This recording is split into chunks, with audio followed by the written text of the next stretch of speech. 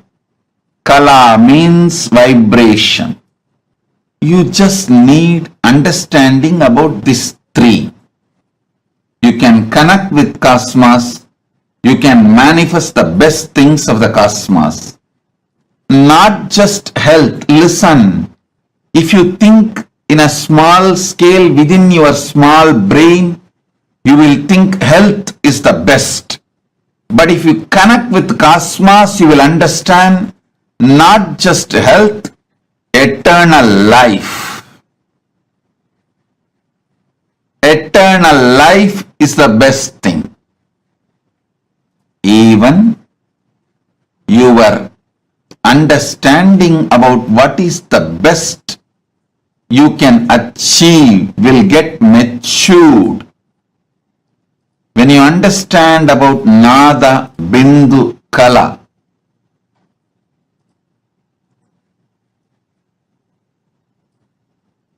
listen, again and again and again.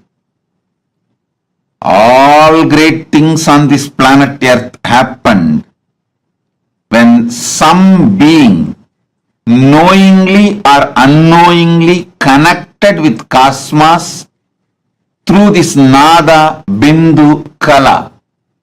Whether it is the outer science or inner science, culture, arts, philosophy, spirituality, any field, the great breakthroughs happen when human beings knowingly or unknowingly connected with cosmos through Nada Bindu Kala. Frequency, vibration, frequency, visualization and vibration. I initiate all of you into this powerful science. Nada, frequency, Bindu, visualization, Kala, vibration. To connect with cosmos today, I'll initiate all of you to connect with cosmos through Sivadiksha. You will start manifesting third eye awakening, and I also initiate you all into Sambranyata Samadhi, Nityatva. Understand? Just if the one door is opened in you, if Nada, frequency is opened in you, you will have third eye awakening. If Bindu, visualization frequency is awakened in you, you will have Sambranyata Samadhi of Nityatva. If Kala, vibration frequency is awakened in you, you will become Kalpataru, manifest whatever you want from the cosmos. Let me explain the word cosmic geometry.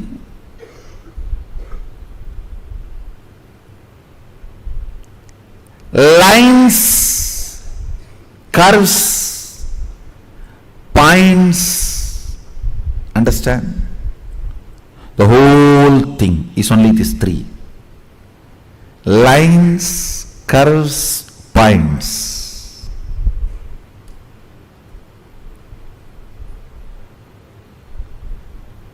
Nada bindu kala. Lines is nada, points is bindu, curves is kala, flow. Lines, points, curves, which is the source which forms the basic unit of this whole cosmos. If you bring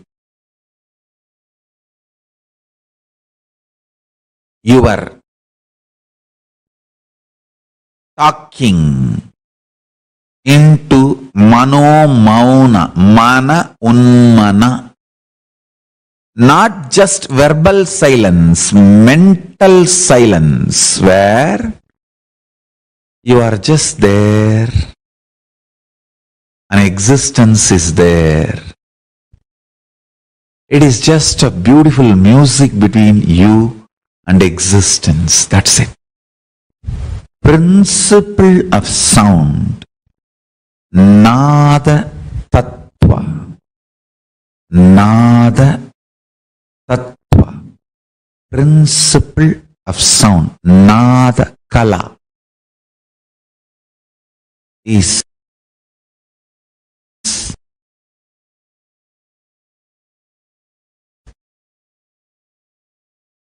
the source principle through which manifestation happens. Understand? It means,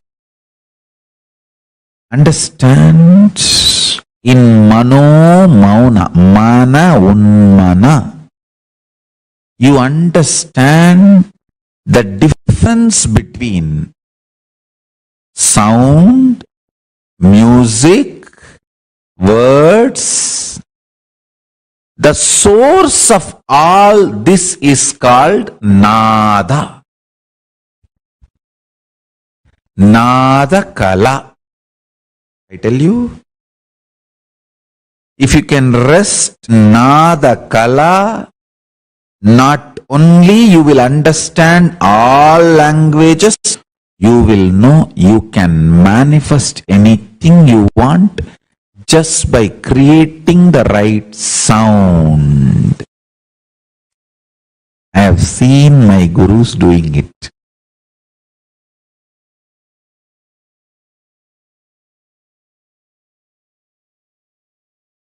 Raghupati Yogi, he will sit next to a mango tree and hold the mango leaf in front of my eyes. I have seen.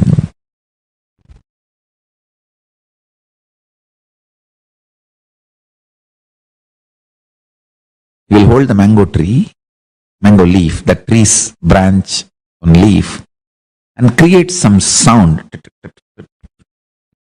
Like a, it will be like a, in the night time when the rats come in the house and run around and like this, some sound he will create in the tongue. In front of my eyes, I have seen that mango tree flowering and that flower becoming mango and the mango becoming ripe mango and fully ripe mango will be there hanging. Maybe it takes half an hour for manifestation and he'll say, take it and eat.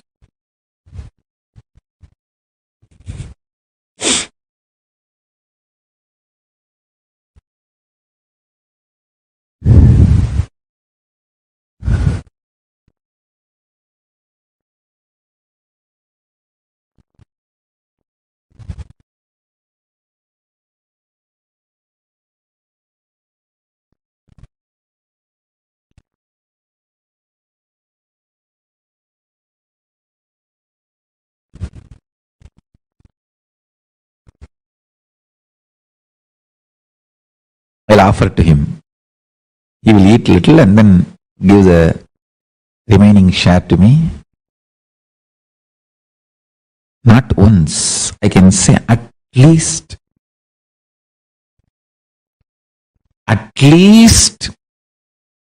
25 to minimum 25 to maybe maximum 50 occasions. I have seen him doing this. It's not some magic. He can just talk to the tree's DNA and connect with the tree, make the tree manifest the power. If you just connect with this Nada Kala, you can manifest anything you want. I know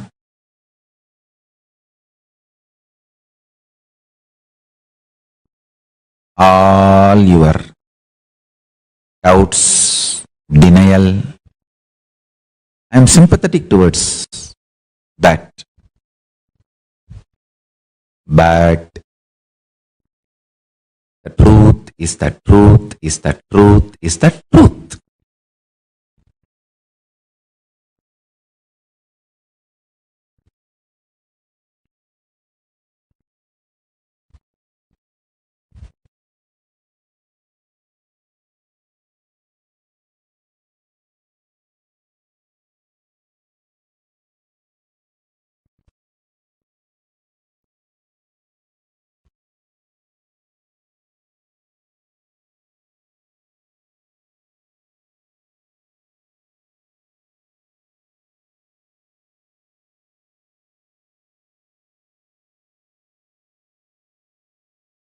Truth is the truth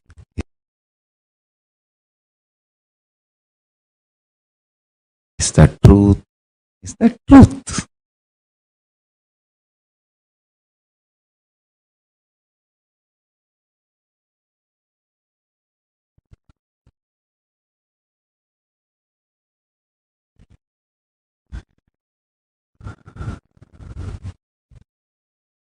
Every time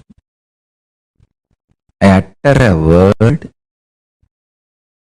I am just releasing that energy into your system.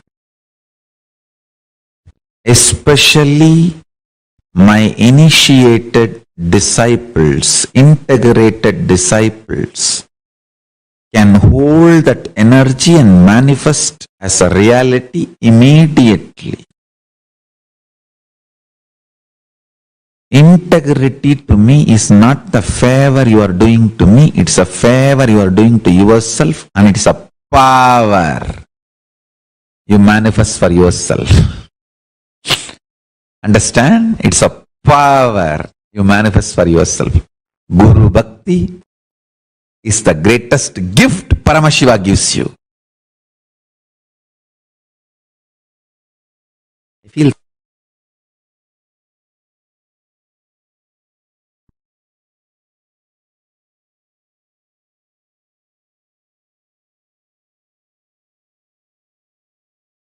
listen intensely and carefully.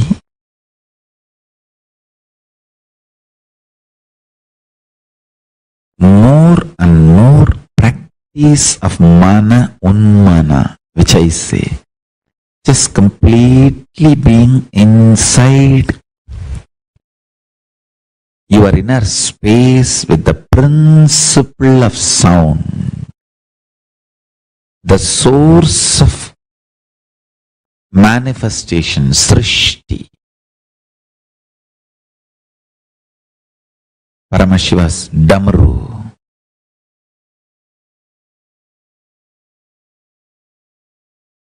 You will learn the science of power manifestation from its core. I have seen Raghupati can perform anything, Yogananda Puri, he can perform anything just by making sounds. Just he will make sounds and he will perform.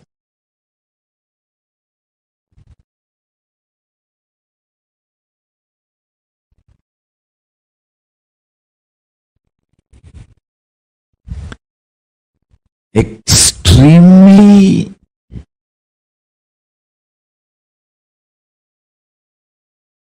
beautiful, extremely beautiful.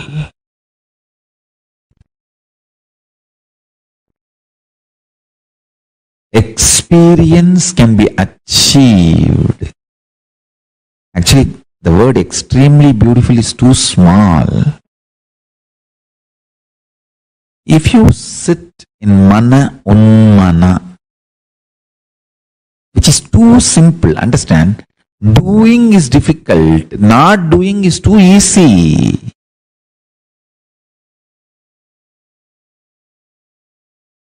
Only thing, for not doing, you need will persistence, because of your patterns, you can again and again forget that you have to sit in non-doing and start doing. And when you look in that whole drainage, that garbage inside all those patterns, they create so much pain and poke you. That is why a little completion and sitting in unclutching, especially the mirror completion, will break all the patterns. See, this 5 completion process, completion with yourself, mirror completion, looking at the mirror and completing, samskara dahana kriya, and calling your friends, family, with whoever you have incompletions and talking to them and working and completing, completion with others. 5th, ultimate completion is completing with Paramashiva, whole existence. Sitting with Ganga, Kaveri, banyan tree of Bidadi, Indra Vimanam of Sundareshwara, Arunachala Hill, Kailasa Hill, or Gurumurti, Atmamurti. All this is completion with Paramashiva. This 5, I'll repeat. Completion with yourself means sitting and completing, digging out all the incompletion patterns and reliving, completing the root pattern. 2nd,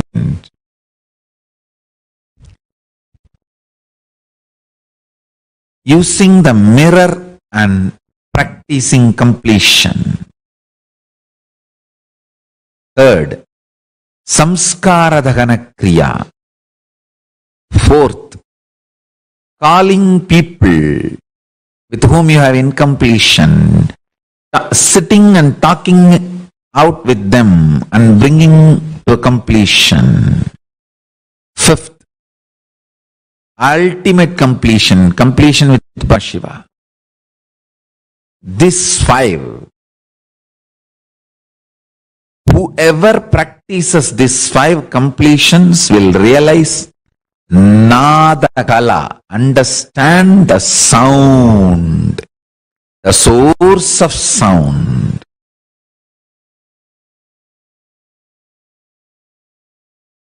The sounds I am creating and infusing into you purifies the hydrophobic component which keeps your DNA material together, which is the bridge for being to become identity, identity to become personality. The purification happens in your core level.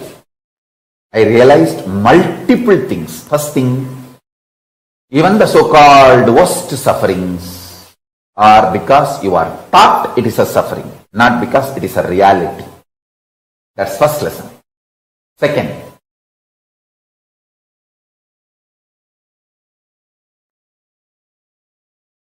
the hydrophobic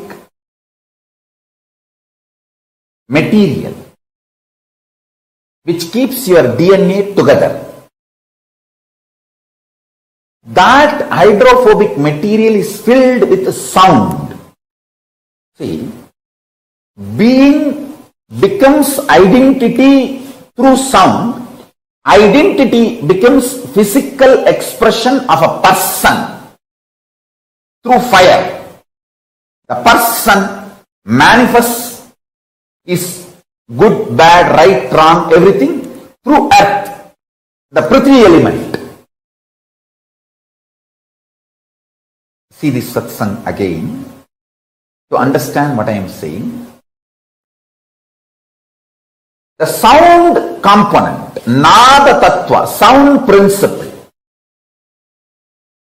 keeps consciousness and matter together, means that is the first intervention into the hydrophobic component which keeps DNAs together, DNA's spare parts together.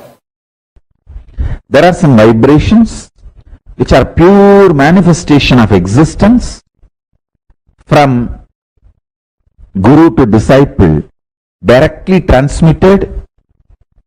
I'll be revealing all of them, all of those sounds also.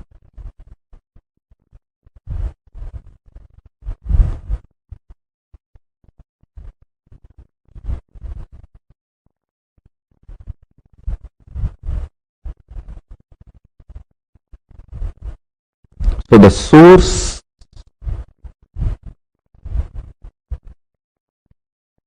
sounds of the cosmos, source sounds of the cosmos, Nada Tattva, Nada Kalas, source sounds are these 54 sounds.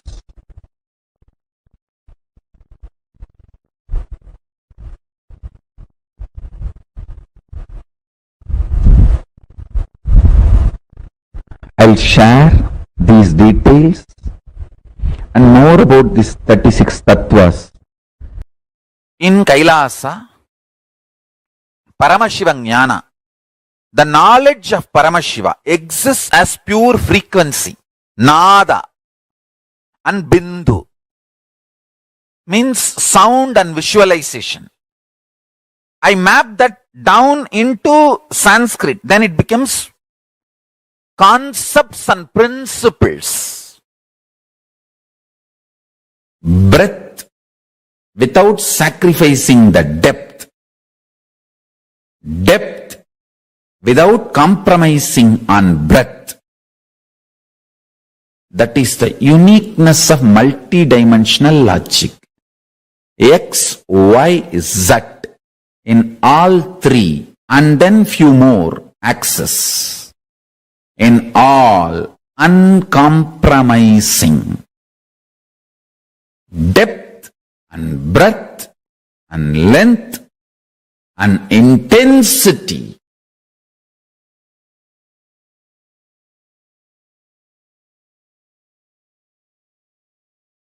Understand?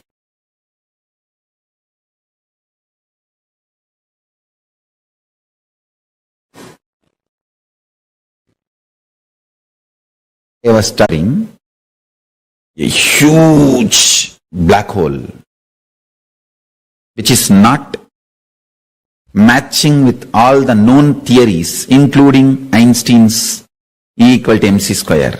I'm telling you, I'll give you the most important sacred secret.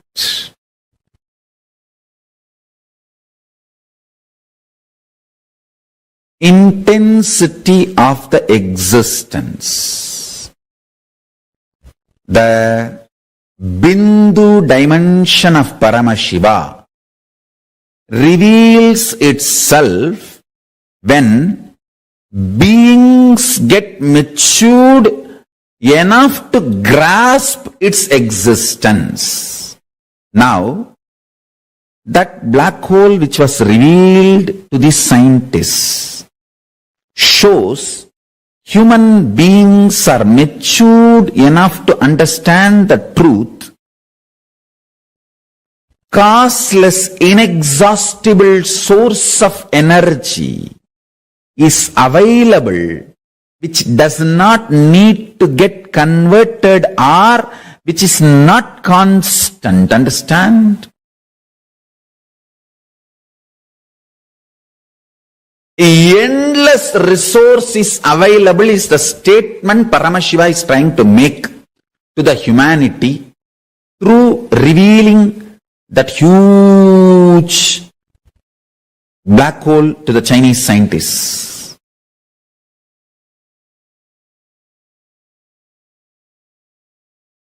I run this cosmos through Dharma. My narration of the cosmos is jnana. My narration of this universe is knowledge. My will to run this universe is Parameshwara. O human beings, listen. Your deluded narratives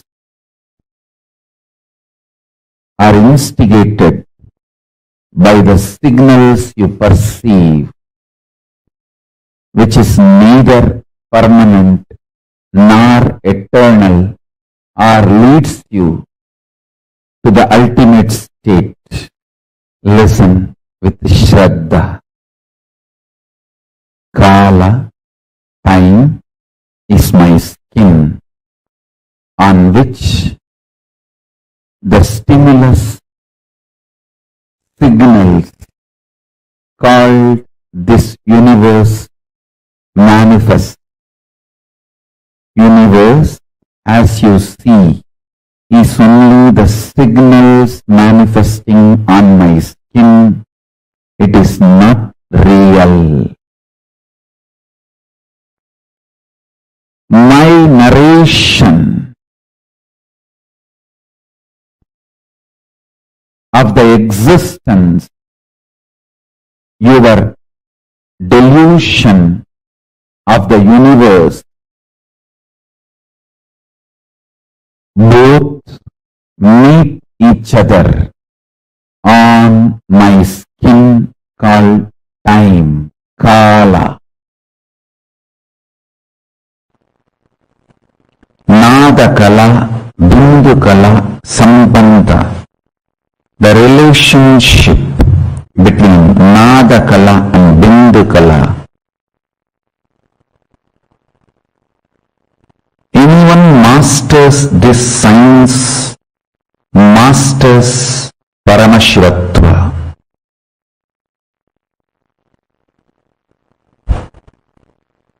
Spiritual alchemy process of Nadakala, Bindukala.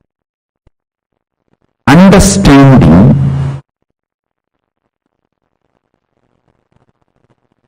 the words you use inside and the life you manifest inside and outside is closely connected. Understanding what words create what kind of emotion in your heart, signals in your brain, your emotions and signals when they are connected, when they become powerful and what kind of the life you manifest inside and outside. Listen. Now, I'll explain about the Nada Kala, Bindu Kala. Understand the words you use inside you, meanings you give for those words, impact of those words in your heart and on your brain. All this are very important. You need to consciously build all this. I was telling you one example. You always mistake natural as automatic. Natural is different, automatic is different. Listen to this one example. Love is natural but not automatic. Love is nature of your existence, but what you experience automatically is your hormones ups and downs. The hormonal ups and downs, that is not natural. I'll give you this example. River is naturally flowing. When you put a dam and open one small part, that part automatically flows. But that small part is not natural river.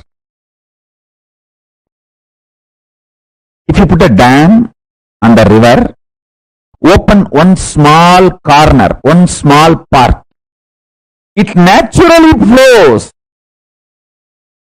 See, the river naturally flows.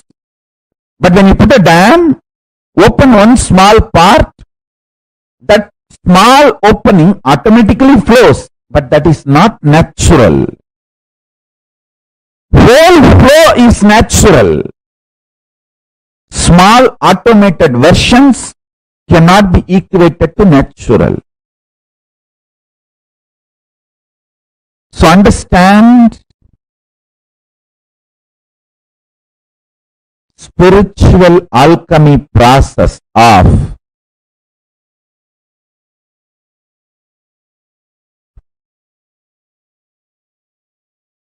aligning your Nada Kala, Bindu Kala, your verbalization energy, visualization ability, aligning them, consciously building your visualizations about yourself and life is signs of manifesting Paramashiva Padam in you. Understand? Initially, you need to use visualization.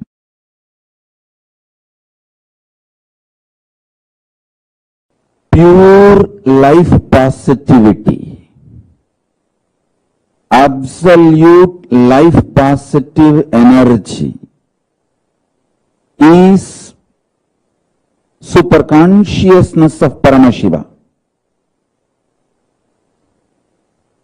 The food you eat, the way it is produced, the way it is processed or cooked, the way it is consumed, the way you detox yourself, clean your body after the digestion, the whole thing, end to end, should be absolutely life positive. Same way, the words you generate, see, the pure vibration is the Nada in you. It is in Nada Kala your will is created. Understand, your will does not belong to a language. Sometimes even what you don't describe will become reality because it belongs to intelligence. See, when you create a will to manifest power, your wordings will never be adequate. How many of you understood that? The word you generate for manifesting powers, your will, the words you generate will never be adequate instruction. It will be like a legal document only. Unsaid, unforesaid, foreseen, unforeseen. A person who can bring integrity to his thought current only can experience Nada kala means while you are thinking, completion. The Shiva is Bindu. Unless the nada acts as a binding force, Bindu has no action. Nothing is possible by the Bindu. The sound is responsible for what you are.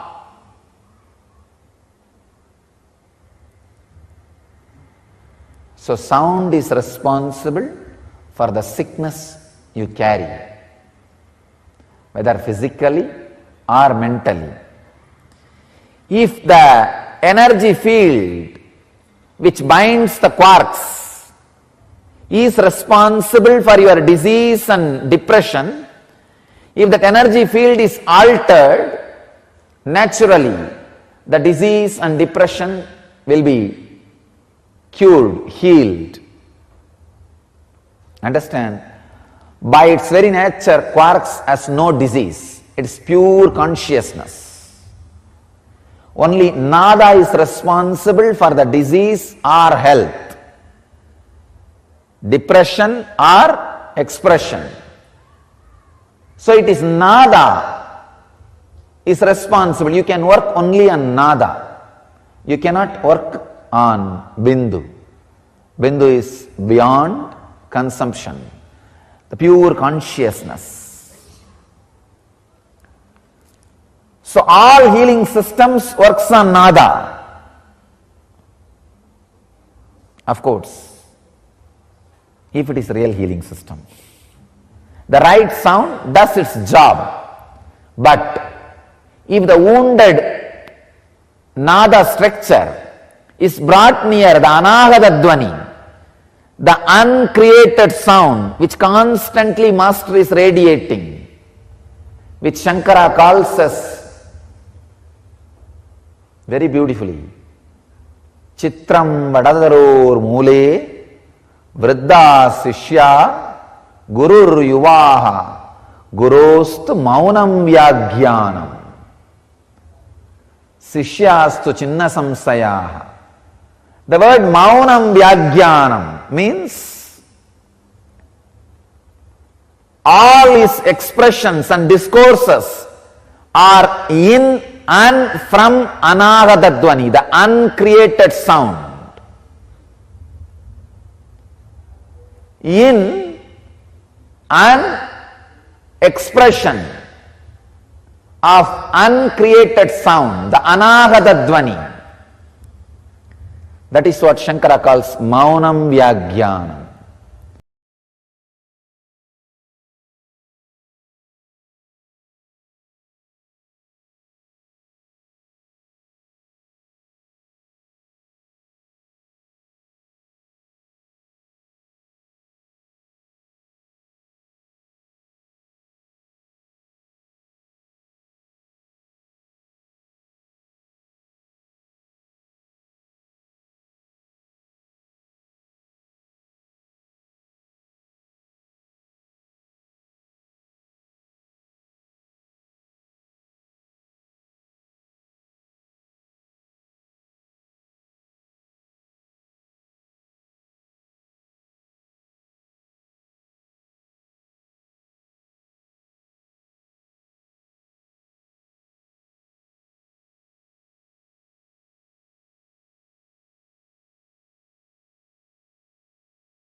Nithyananda.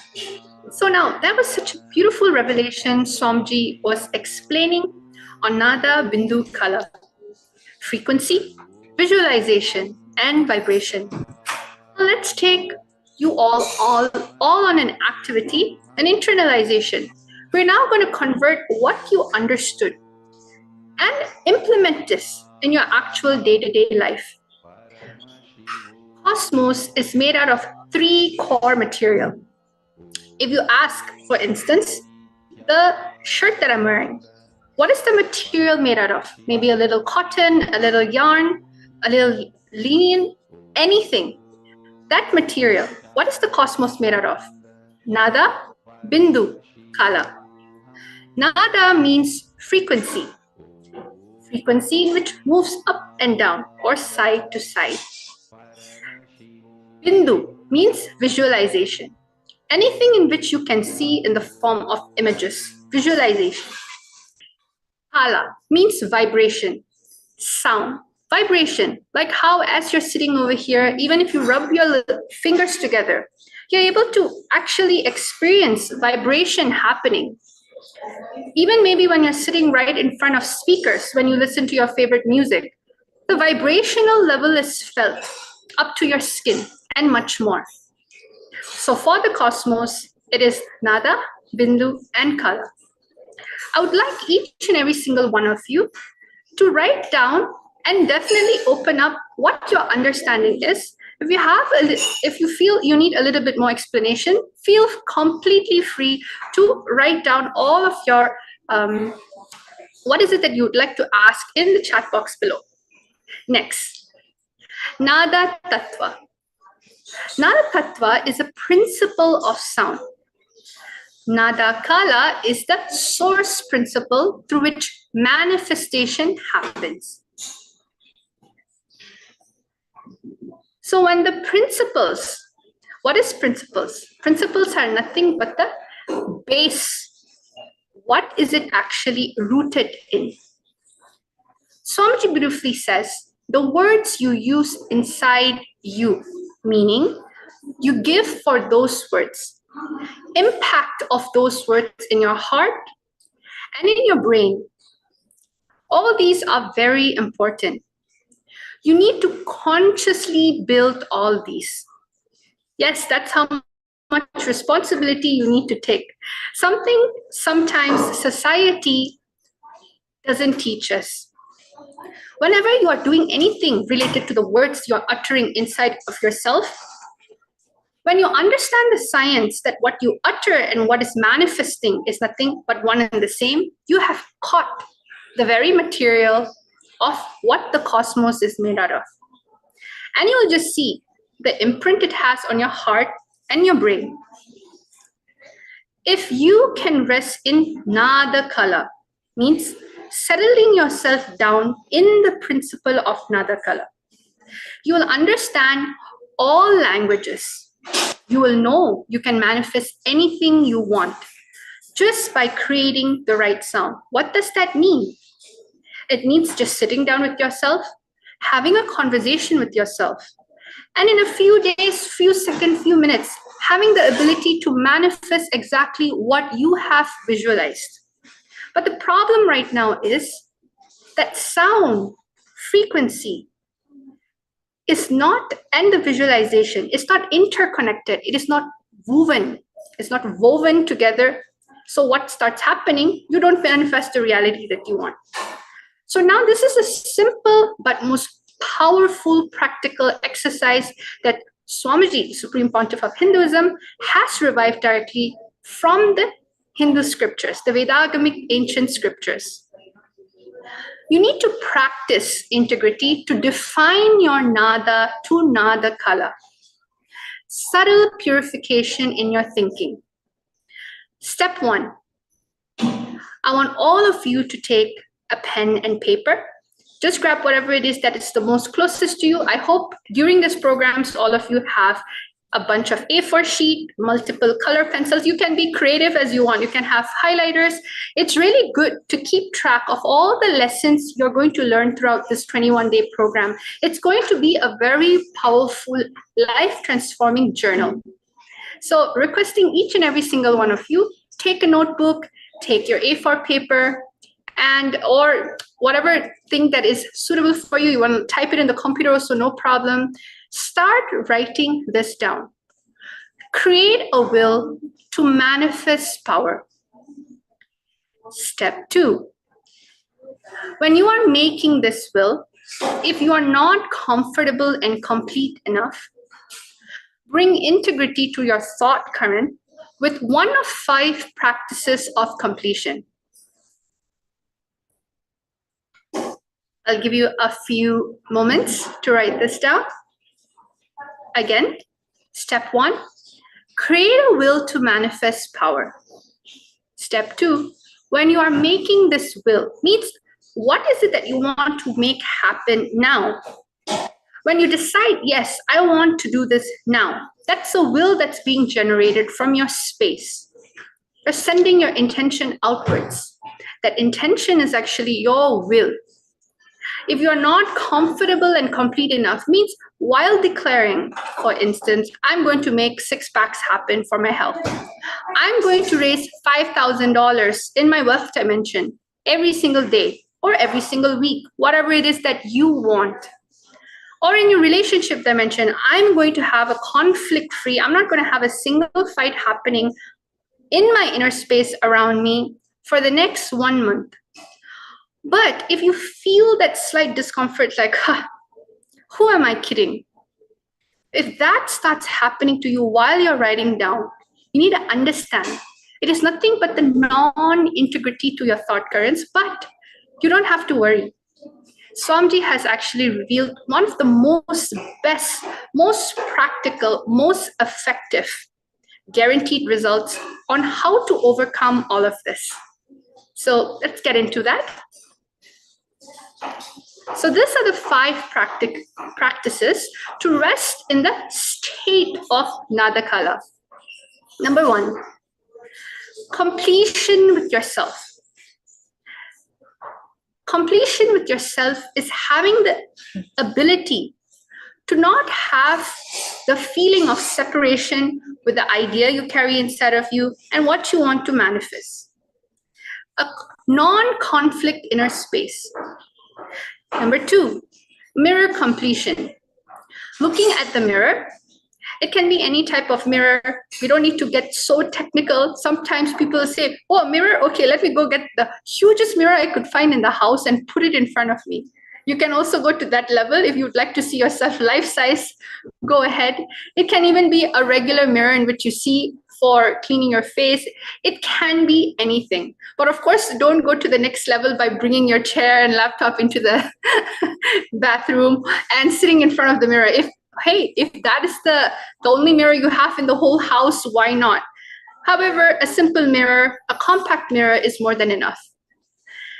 So looking at the mirror and completing, mirror completion. Then you have samskara dahna kriya. Next, calling your friends, family, with whoever you have incompletions and talking to them and completing. And number 5, ultimate completion is completing with whole existence, Paramashiva himself. Now let us take you on an actual practical exercise within these 5 practices, and let's see how we can implement this in your life. If you have any questions, feel free to type in the chat box below. I'm able to guide all of you further.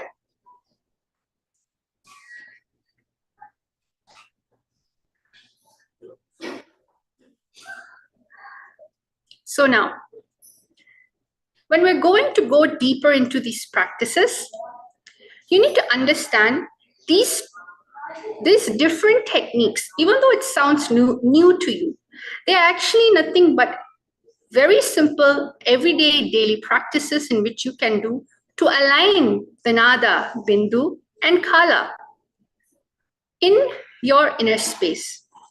Once this vibration, frequency, and visualization stays and rests in nada kala, you will just simply see immediate results right now.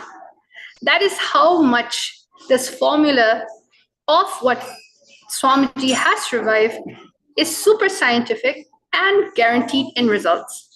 Now, during this completion, if your verbalization becomes visualization, then anything can become reality. I'll just tell you a real life story that has happened in Swamiji's life when he was teaching us about how to complete with the wealth. Like for instance, I'm stuck in wealth, nothing is moving in my life. Either people are grabbing my wealth or I'm getting into more loans. I'm just so frustrated. I'm not able to manifest any wealth, right? But Swamiji has said it in real life. Swamiji has never ever carried any type of cognition about wealth. When wealth is there, Swamiji doesn't get even carried away with the greed. And when the wealth is gone, Swamiji never gets affected by the fear. He's neither allowing wealth to define who he is. When that starts happening, when Swamiji decides, no, let me go with the flow of life. When any time Swamiji wants wealth, actually Swamiji does not want wealth. Maybe Swamiji wants to make a project happen, building a hospital for the needy. Swamiji will not actually have the funds in hand. There's actually a sharing in satsang where Swamiji said, I may not have the funds now, but the minute I declare it, within 1 week when I come back to the satsang, I'm going to be announcing the hospital. And it actually happens. This is one of the best ways you can manifest your wealth, your relationship, your health. Just visualizing something and allowing that to happen. You might be thinking, oh, that's too good to be true. Why? It's because you've been conditioned and brainwashed to feel life is not going to be auspicious for you, that you are not worthy of it. You can't be that lucky, and life can't be that great. That is what you call incompletion with the self and incompletion with life. This technique is to break you from the clutches of what you think life has in store for you. For example, you commit to paint a deity, but you're caught in something, feeling uncomfortable. You will not create the reality. Very simply, you can look into your life. Unless you don't visualize, you cannot make it your reality. So everything starts from integrating your visualization. So please take a moment to pen this down, this important point down. Making your verbalization what you're seeing in your inner space. Turning it into visualization means letting that whole thing manifest from inner space to outer space. Yes. Now let's go further into the instructions and the exercises. I'm just going to give everyone a few moments to just write this simple note down. Verbalization becomes visualization. Look into your life. Unless you don't visualize, you can't make it your reality. Write down the moments, few points, 3, or 5. Write down the moments where you did commit to doing something. It can be as simple as painting a deity. It can also be simple as, or it can also be a little bit more bigger. Like, I'm committing to myself that I'm going to work 18 hours a day. And I'm going to work this 18 hours a day until I manifest what I want. It can be anything. It can be it can be as simple as painting. It can also be as simple as wanting to manifest wealth. These are the same material you're manifesting with. So you need to understand that. You need to understand that the material in which you're using your verbalization to convert it into visualization, that is the same material cosmos is made out of. I've given you a simple example, like how this shirt, the sari I'm wearing, or the shawl that is over me. When you ask what is the material of it, it's going to be made out of certain cotton. It can be made out of anything like polyester. It can be made out of anything.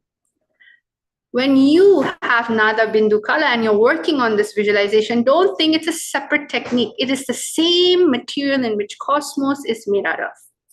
So when you're working on it, don't think you're working on something like, oh, a simple exercise 0. You're really working with the material, the same material in which cosmos is going to respond to you with. It's like having a key to the right house and having a key to the car that's going to start your engine. The same way, when you work with this, you're just going to see how you're going to manifest the reality you want.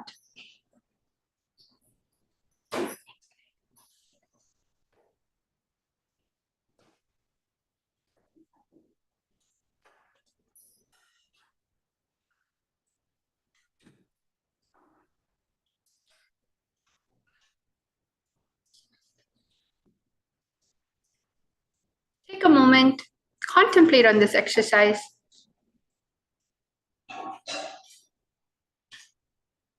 And if you have any questions, definitely start putting it on the chat box below.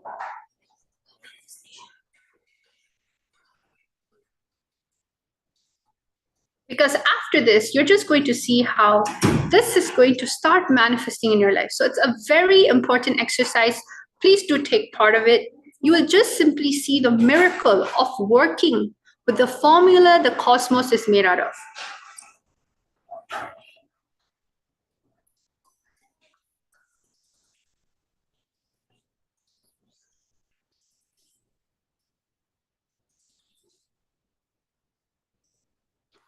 Right. So another example that I can give you is, I'm just giving the examples because people have different ways of understanding it, whether it's as simple as the material the cloth is made out of, or maybe as simple as having a key and starting the engine of your car.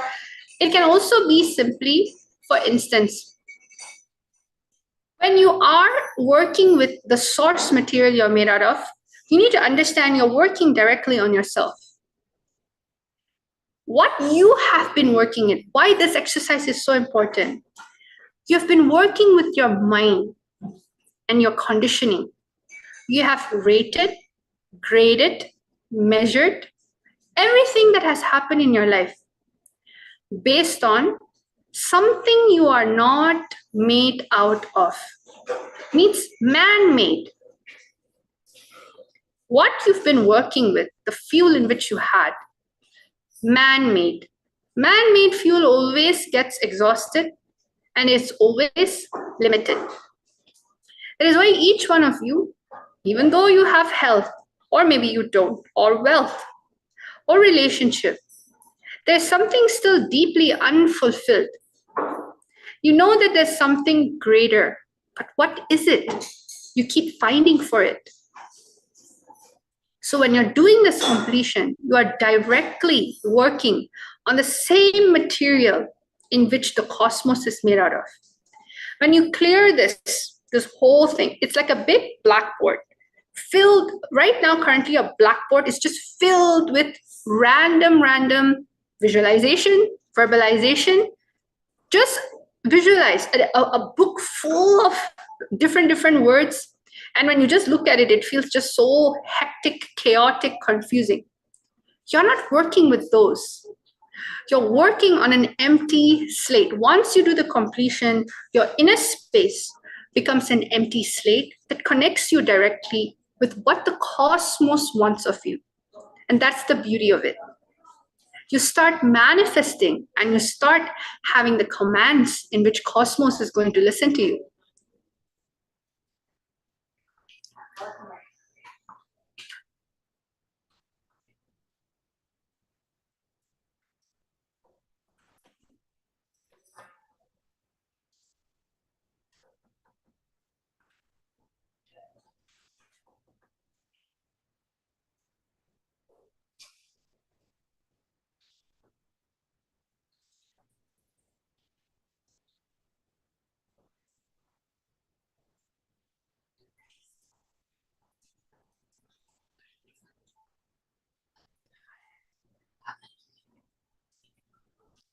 Right. So we're going to be ending this exercise. I hope each and every one of you are understanding what have been conveyed, whether it's the simple examples. Now, actually, we're going to go into the actual manifestation of what you have just understood, all the knowledge that Swamiji has given, the powerful cognition, the contemplation in which you just did through this exercise. Now we're actually going to experience the actual power. So today we're going to be doing the power of consciousness over matter. This power is an extremely powerful force in which is happening. See, what you've actually seen in the previous session where the previous Acharya Mahavirija was explaining about the different gravitational forces, the different forces in basic science, in basic physics. You push, it's force. You pull, it's force. When it goes down, it's gravity. When it goes up, it's also anti-gravity, means lesser weight. So how are we going to play with this force and why is it important? You need to understand cosmos is the complete opposite of gravity. It is complete lightness. When you have too much thoughts in your head, in your space, in your inner space, when there's too much of gap, what starts happening is that you feel heaviness. You're not able to experience the same material the cosmos is made out of because you feel everything around you that's physical is basically not you. The number one thing in power manifestation, in which is the same material you are going to be playing with, is consciousness. Yes, everything has consciousness and you are nothing but the energy. When you start playing, when you start rooting yourself in your conscious energy, consciousness, when you start rooting yourself not in dead space. What is dead space? Dead space is nothing but you feeling heavy, you feeling incomplete, you feeling frustrated.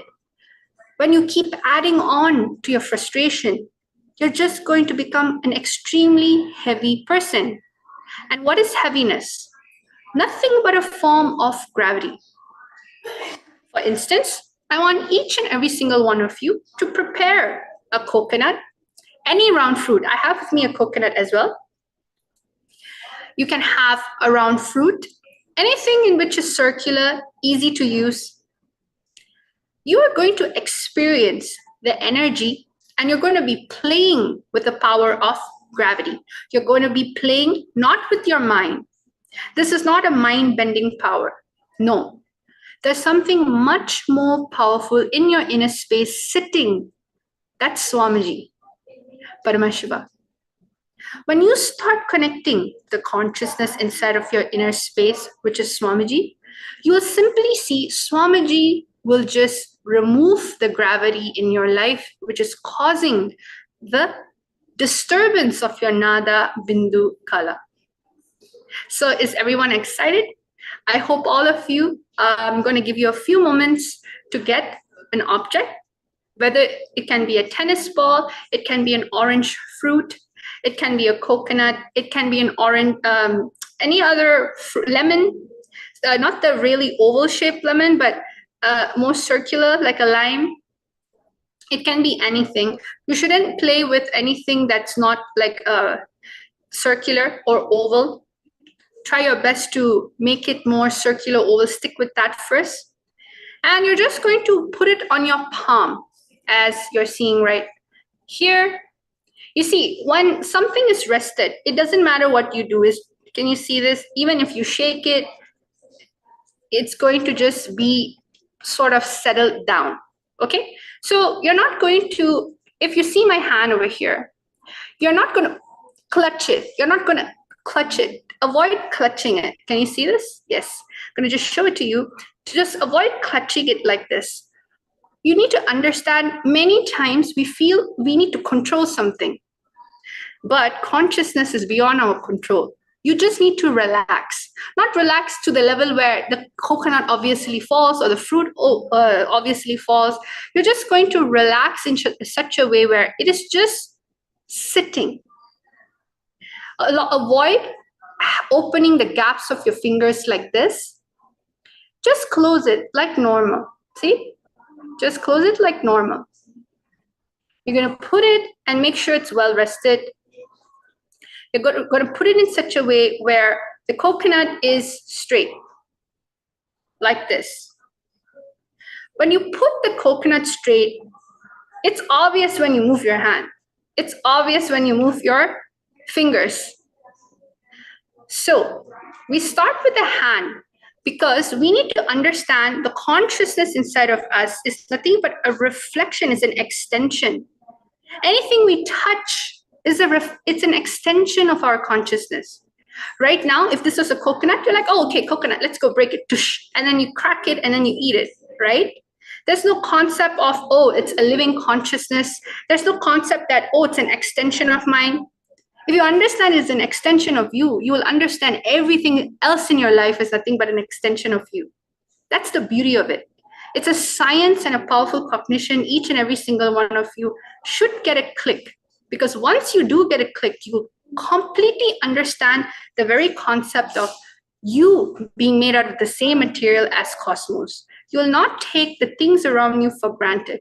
When you start experiencing that, relationship heals, health heals, wealth just flows through you. So let's get into it. You're just going to lift it like this. See, it's like straight, right? You're going to play with the consciousness. It is consciousness, not mind, consciousness over matter. You're not going to force it. Forcing it is siddhi, means forcing it with your mind, your mental power. You feel like you are doing it. You are not doing it. Swamiji is doing it through you. You're just a vessel, cognizing that you are part of the cosmos, which is Swamiji. Swamiji landing inside of you in the form of the energy and manifesting right through you. For instance, if I start shaking, the coconut is moving around. If I want it to go up, you need a lot of effort to make the coconut stand or even lift the coconut. You can play around with it. Why I'm doing this is because sometimes the logical mind comes in such a way where you feel like, am I really doing it? If you can see the video over here, that's going to be played. It can be also a great reference to understand. This is Sakshi Pramana, means the experience of devotees. It happens on the hand, it happens on the ground. Just whatever the visualization is, simply it just moves. When your hand is still, the coconut's not just going to roll off of it. The coconut's not just going to stand on its own. It's something inside of you which is Swamiji in the form of consciousness, Shakti flowing through you. So I'll do a little demonstration for this power so all of you can actually see it, right? You're going to hold the coconut in your hand. Come on, everyone. I would request each and every one of you to open your video, come participate. You'll just simply understand by making this coconut or object move, you are directly manifesting the same material cosmos is made out of, which is consciousness, Paramashiva, Swamiji. So lift the coconuts. For instance, I'm going to be first remembering Swamiji in the third eye. Then I'm going to chant the Mahavakya. Om Nithyananda Paramashivoham. I'm going to intensely connect with Swamiji. And I'm just going to give a command to my coconut through my consciousness. I'll try to put it in such a way where you see, I will not be moving. Okay, I'm just going to tell my coconut, you need to lift up. I'm going to tell Swamiji, I want my coconut to raise upwards. If you can see, I'm not moving. It's just the coconut moving. I'm telling Swamiji, Swamiji, I would like this coconut to go backwards and roll off of my hand. Can you see how beautiful that is? It just rolls off. Not because you're shaking. It's because you're cognizing that the coconut itself is consciousness. This is a very powerful technique given by the Vedagamic tradition. And if you capture this, you will just see, simply you'll be manifesting your reality left, right, and center. So all of you start playing with this power. Take a few moments to play with this power. It's an amazing power to have, and it is not limited just to your hand. You can do it with your, it's not limited to just one corner of your hand. You can also do here. Just avoid holding the coconut when it's moving. It should open up and it should flow out as it is. So play with the coconut. Be in the state of unclutching. Yes. And you'll just see matter starts responding. You can also put it on a hard surface where you feel like, okay, maybe Ma's doing it up in the air. I can do it on the ground. Yes, you can easily put it on, put your hand on a flat surface where you feel, okay, I'm not moving it. And with that, you just simply roll. Command Swamiji. Command in the space of oneness, not, command in the form of force. Remember, we are not playing with force. We're playing with consciousness, which is much more powerful than force. Yes, just beautifully done, just like this in the video. Yes, how many of you manifesting? I'm able to see that you are manifesting. That's really good. Yes. Just keep on going and understand the reason why it's moving. It is because it's made out of the same material in which you're made out of. Consciousness, which is the same material in which cosmos is made out of. Think about it. When you are made out of the same material cosmos is made out of, the object is made out of, your inner space is made out of, why can't you manifest the reality that you want? It just simply has to happen.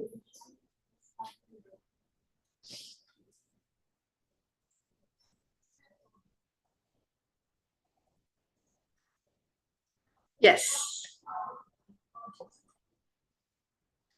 Let's take a moment to have a few more rounds. Remember, just sit with your thing. Sit with the object.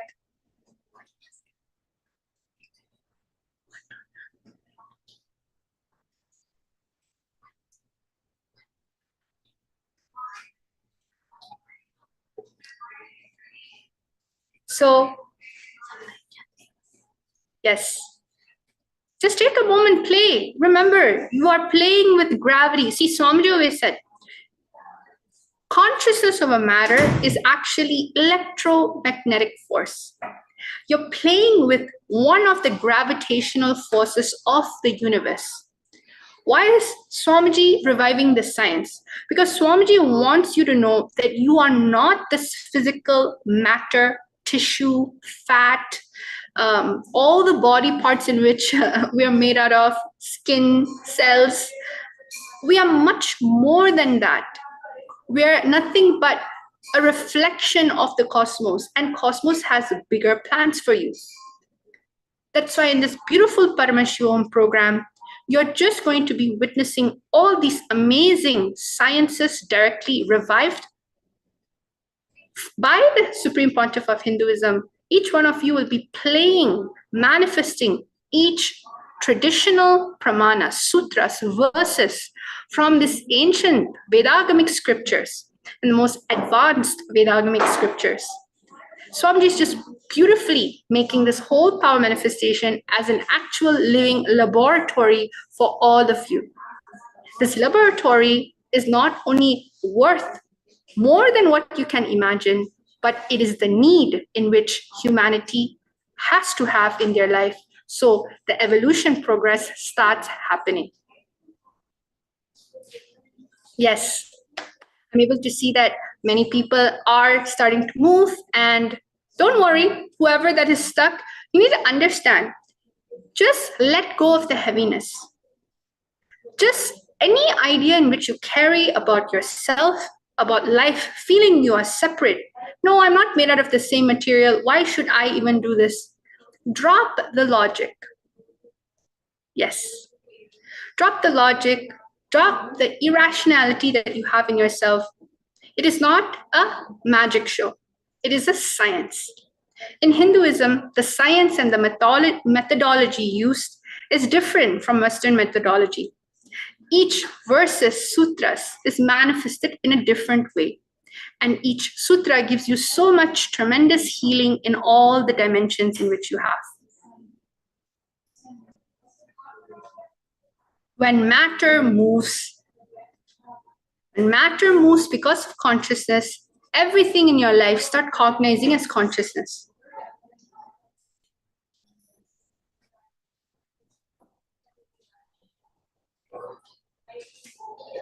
Yes, beautiful.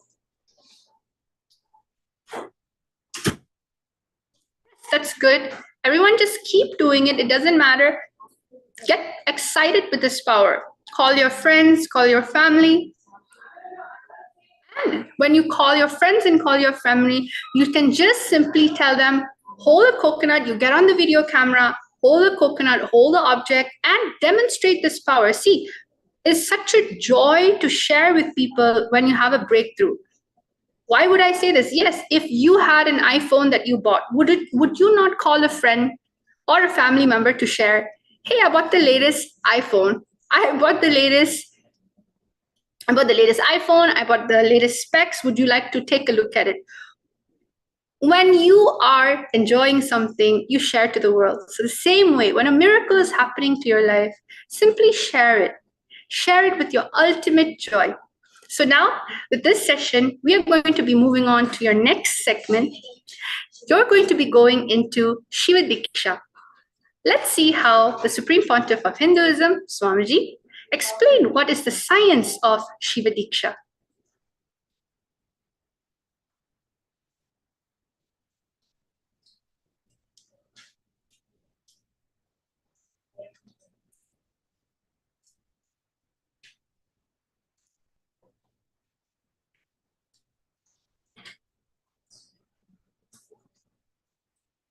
Beautifully manifesting. Remember to celebrate every time when you manifest. Now we're going to go into the next section, next session, which is going to be the science of Shiva Diksha. I'm so happy that each and every single one of you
the reason why you feel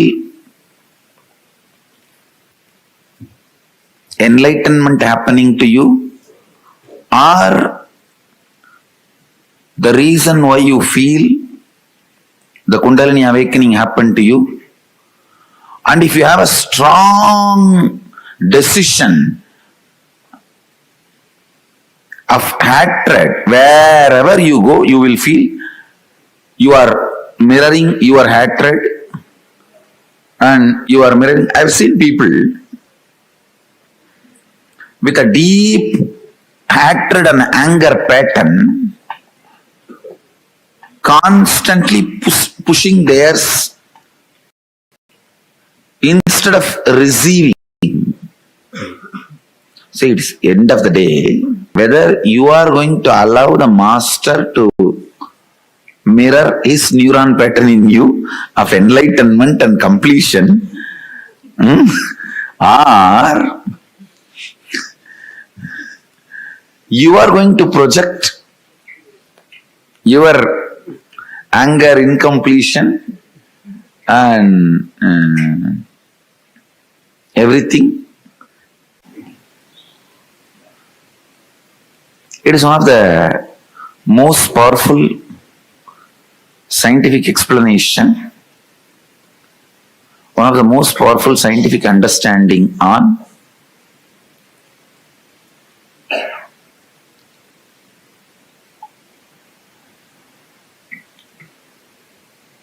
initiations. Many of the spiritual process we do in Shivoham process, or many of the initiation Mahadeva describes in Kamikagama.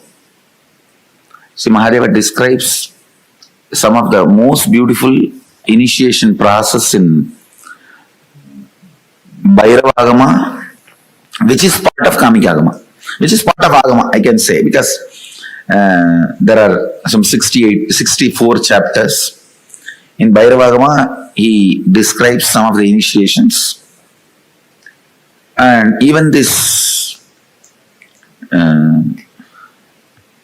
we call it Samaya Diksha and Vishesha Diksha, means the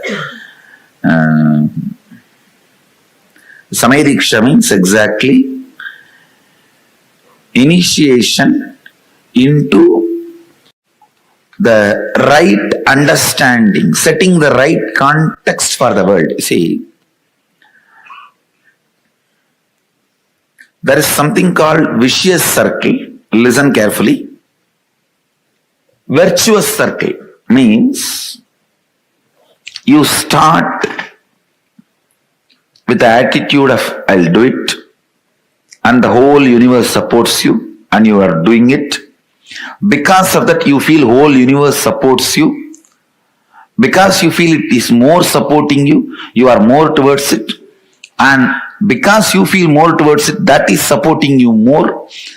Just more success from success from success from success. That role is virtuous circle. On the other side, you feel frustrated in the life and you put everyone else into that blame game. Because of that, no, the universe is not supporting you.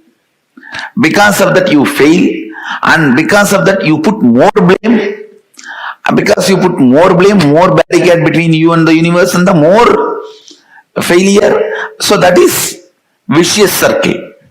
Please understand, setting the context of virtuous circle or vicious circle is your freedom. The problem is, accidentally, naturally, you set only vicious circle. All of you understand this too? Moving you from the vicious circle to virtuous circle is the master's work. Moving you from this circle to that circle.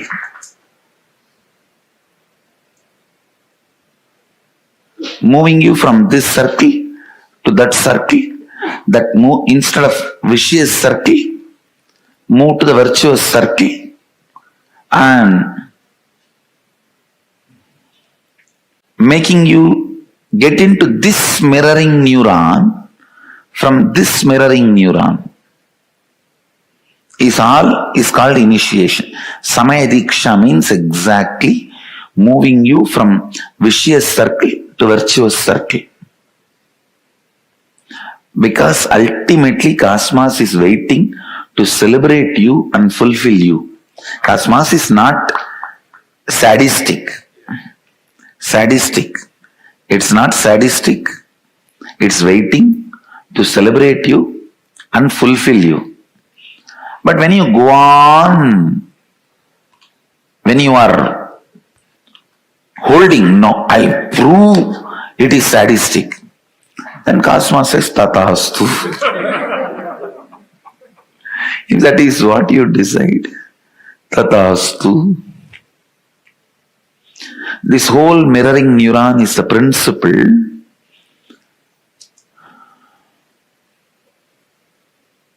on which, the basis on which we taste our everyday life.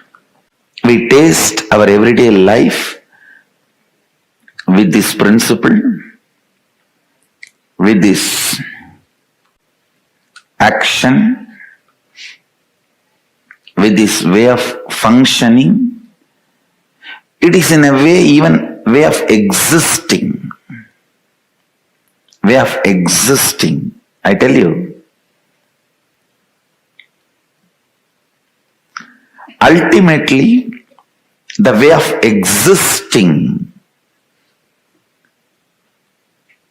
See, success or failure doesn't happen one day or overnight. It is the way you exist. Suddenly, after some time, when you turn back, you see the way you existed as led to success, or the way you existed as led to failure. So it is the way you exist, the way you constantly cognize, the way you are. How many of you are catching what I am saying? The way you are. There is no other shortcut. There is no other shortcut. Whether it is spiritual truths, or energizations, or Shivoham process, or initiation, or mantras, or techniques, or completion, everything is working on shifting the way you exist. What I call cognitive shift.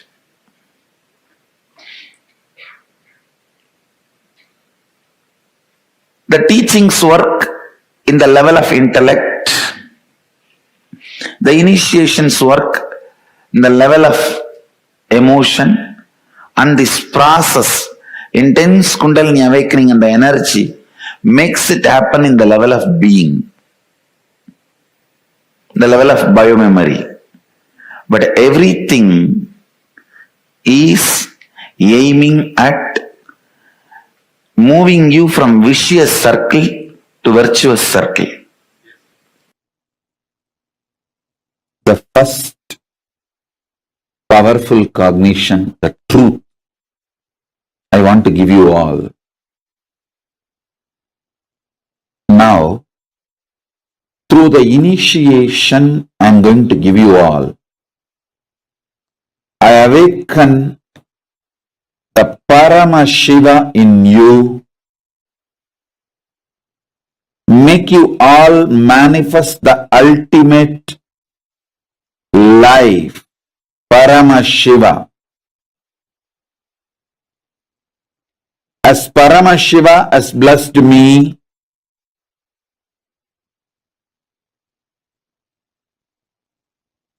He Himself has manifested in me,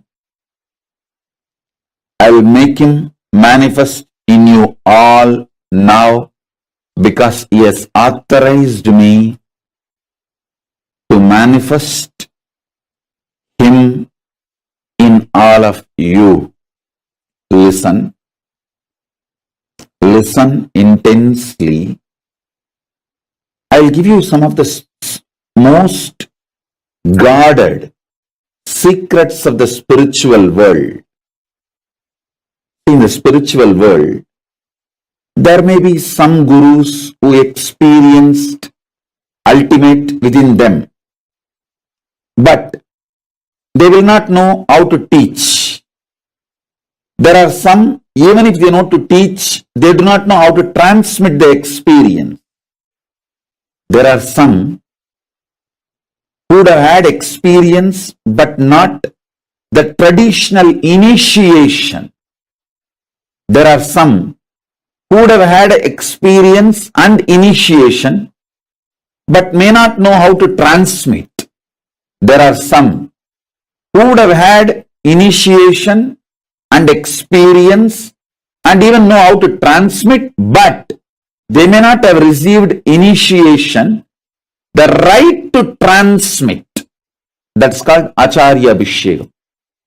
Even if you know the method to transmit to others, you should be ritualistically initiated, authorized by the Guru Parampara through Acharya Abhishekam. Means the right to initiate others should be given to you ritualistically by the right authorities. There are some who may have capacity to transmit the initiation, can in turn initiate others.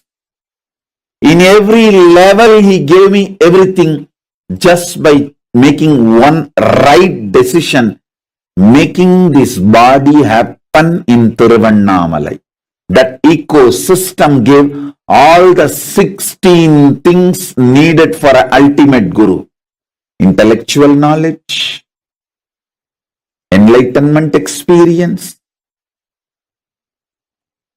right to transmit the intellectual knowledge, right to transmit the experience, proper initiation into intellectual knowledge, proper initiation into enlightenment experience, proper initiation to initiate others into intellectual knowledge, proper initiation into initiate others into enlightenment, proper initiation to initiate my disciples to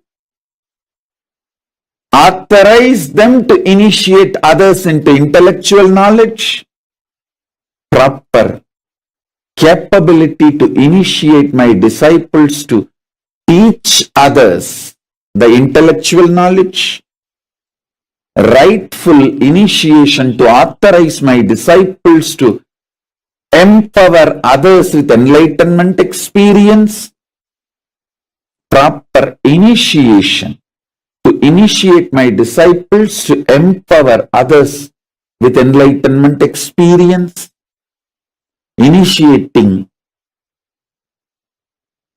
my disciples into enlightenment and initiating them to transmit enlightenment in every level, totally 16 level.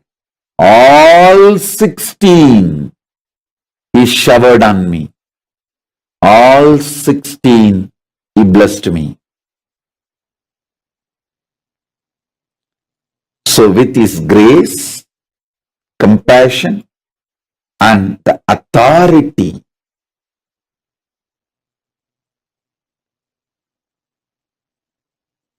with his grace, with Paramashiva's grace and Paramashiva's compassion and the authority Paramashiva showered on me directly and through the unbroken Guru Parampara, chain of Guru Parampara, I initiate all of you into Paramashiva Jnana, Paramashiva intellectually, experientially, ritualistically, and giving the Shakti Pada, Shakti Nipada initiation. So understand, This initiation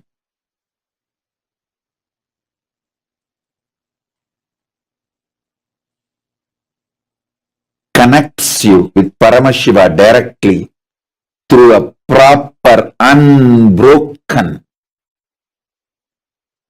avichinna, unbroken, authentic Guru Parampara. Avichinna Guru Parampara,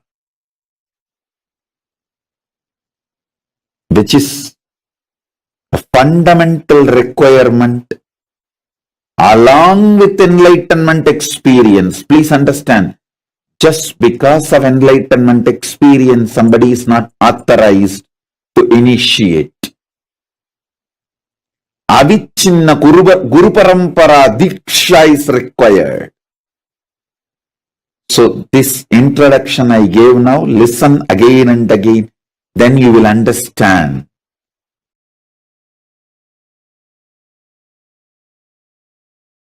From this moment, the moment you are initiated, Paramashiva starts manifesting his possibilities, powers, boons in you. His state, space, powers starts manifesting in you. The grace of Paramashiva, I tell you, today, through the initiation, Sivadiksha, I am awakening that possibility powers of Paramashiva inside you. As I was telling continuously in last satsangs, Paramashiva is a great possibility and powers and is inside you, the Dvata Shanta, the residence of Paramashiva, from where he resides and runs the universe, is inside you. And I tell you, today's initiation is to awaken Paramashiva's possibilities and powers. The concept you have about you is the context you have for your life. Concept you have about you is the context you have for life. The concept you have about you is the context you have for life. Listen. The concept you have about you is the context you set for life.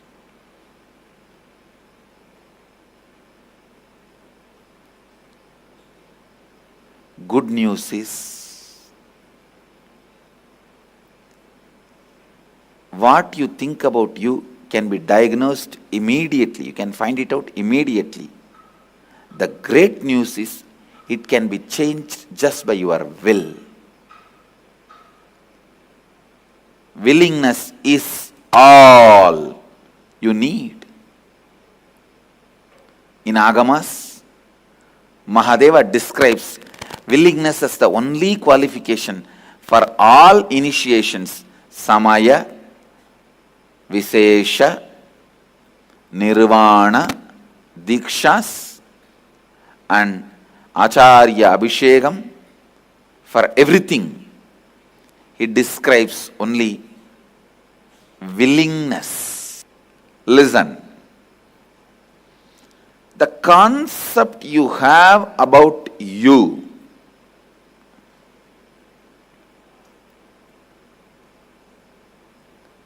look in. If you are not clear about the concept you carry about you, be very clear, you are carrying confusion as you. You don't have to doubt about that. The moment you have a doubt about the doubt, you are carrying confusion as you.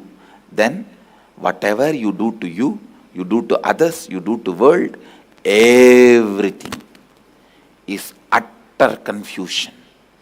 People around you are in chaos and confusion, don't know what you are, what you mean, what you want, how they have to be with you, or how you will be with them. No. Chaos. Utter confusion.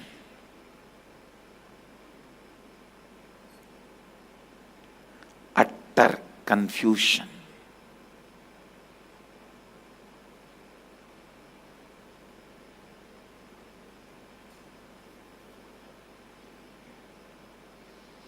The concept you carry about you can be changed just by simple willingness. Nothing else is required. Saparyaka Chukramakayam Avranam Asnaviram Suddhamabhavidam Kavirmanishi Paribhu Swayambhur Yata Tatyato Arthan Vyatatascha Ashvadibhyaha Samabhyaha.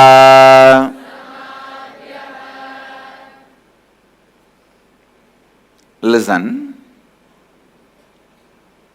First I wanted to explain this one truth.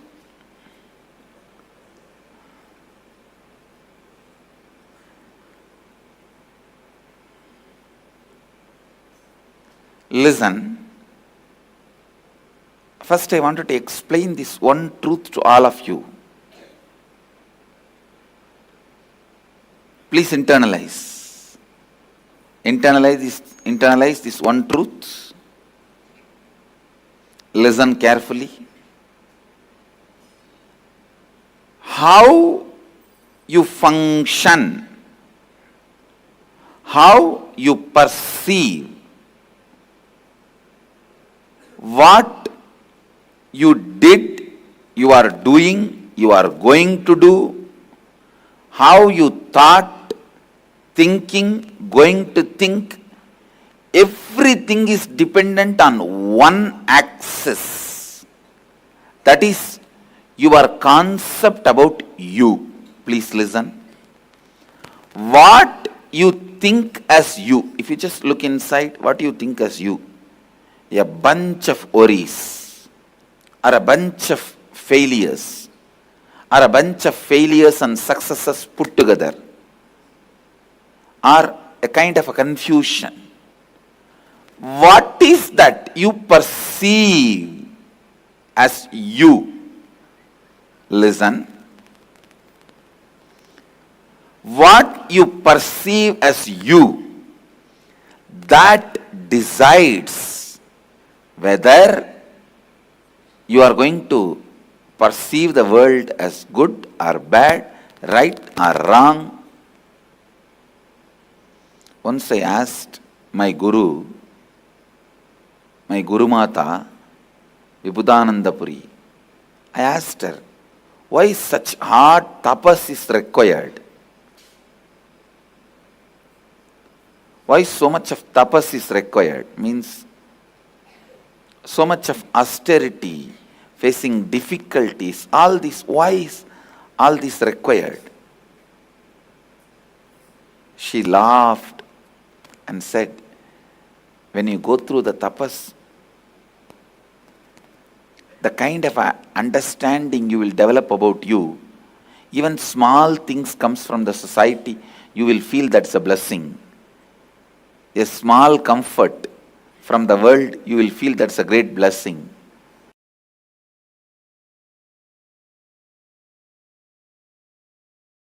Listen.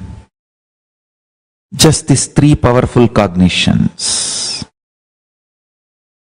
will set the context of Sivadiksha today, Mantra Diksha.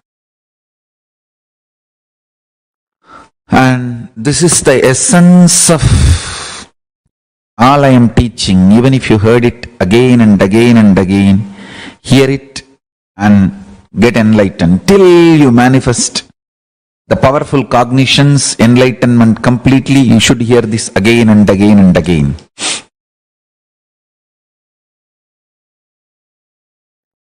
Paramashiva, the God who creates, maintains, destroys, pulls out of delusion and liberates this whole universe and all of us, is real. He is the creator of creation principle.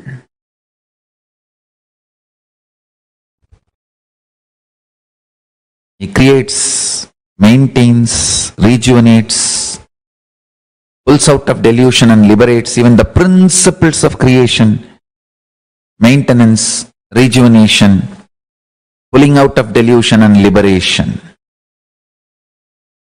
So, he is real. That's the first cognition. Second, he is inside you. You are Paramashiva.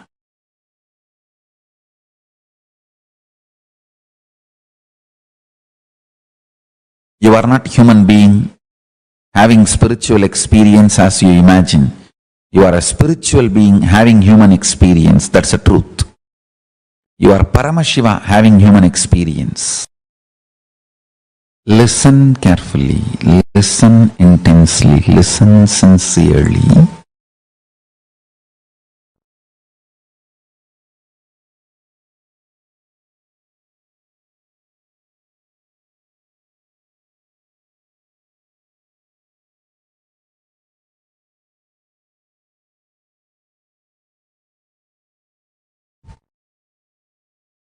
Understand this truth.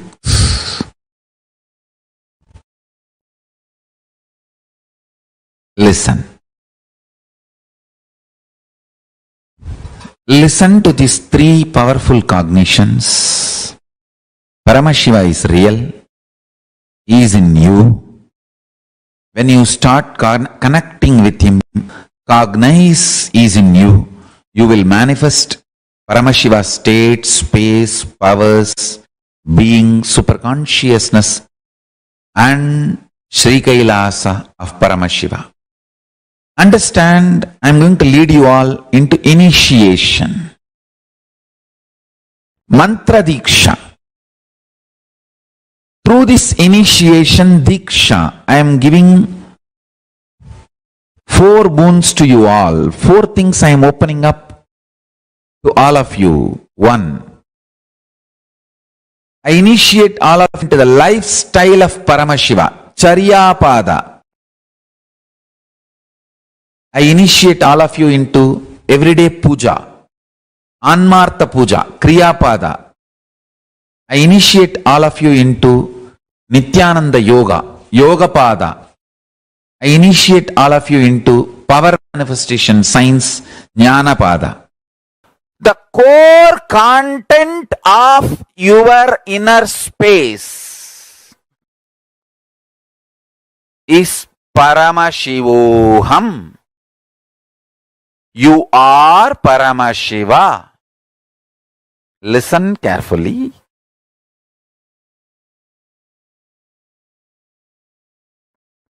This truth, you are Paramashiva, is the ultimate truth. Your day-to-day life facts may not immediately match the truth. But if you just sit and start digesting this truth, you will see the day-to-day facts and the ultimate truth both matches. When you realize day-to-day facts, ultimate truth matches, it is called enlightenment. When you realize, wake up, yes, the day-to-day facts and the ultimate truth is matching. That is called enlightenment. Listen carefully. The ultimate truth I am telling you now, you are Paramashiva. And your day-to-day facts immediately don't match. No. There are too many conflicts, confusions. How can I be Paramashiva? But if you sit and understand, if you bring love in your life, love, deep love for everything happening, you will realize two things. Everything is auspicious. Paramashiva, Sada Shiva. Sada means everything. Shiva means auspicious. Let me enter into Sivadiksha.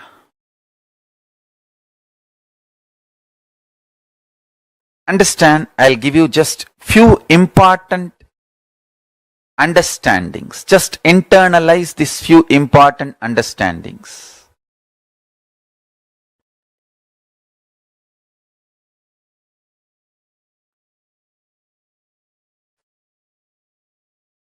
Our inner software, you call it mind, you call it intelligence, you call it any name you use. In Sanskrit, we use the word mana, chitta, buddhi, ahankara. All these words put together, I call it as inner software. Please understand. The inner software you carry functions based on certain patterns and cognitions and understandings. That inner software can be binding you, torturing you, harassing you, abusing you more and more. If it functions based on wrong content, wrong cognitions, powerless cognitions, abusive cognitions,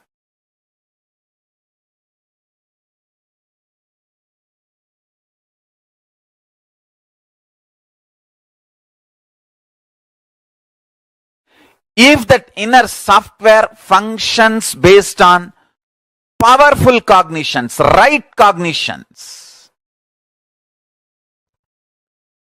intelligent cognitions, it can liberate you. Understand?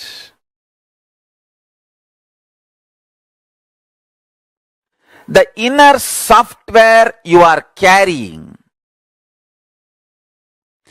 if that software functions on the right programming, powerful cognitions, it can liberate you and make you manifest powers and make you enlighten.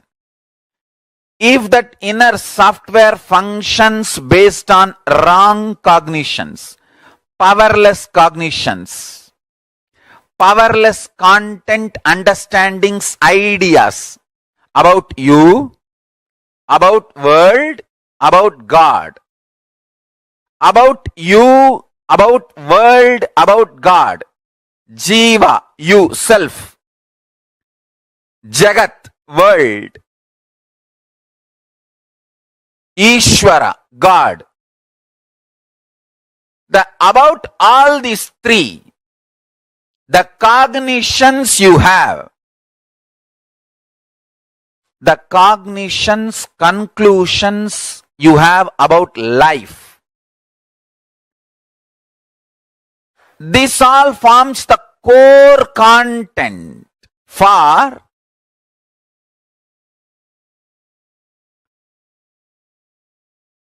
your inner space.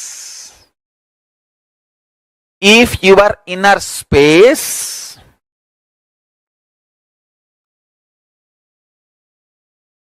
functions out of powerless thought currents, ideas, cognitions. It can suffocate you, it can torture you, it can destroy you, it can make you powerless, it can do anything. If your inner space starts functioning with a powerful cognitions, right understandings about self, world and God, not only you can become enlightened, you can start manifesting powers. Understand?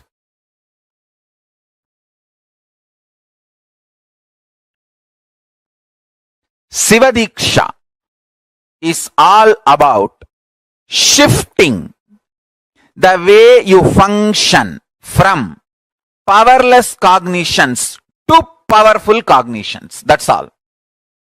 Sivadiksha is the way to shift you from functioning from powerless cognition space to powerful cognition space. Listen carefully. Understand life. Listen carefully and understand life.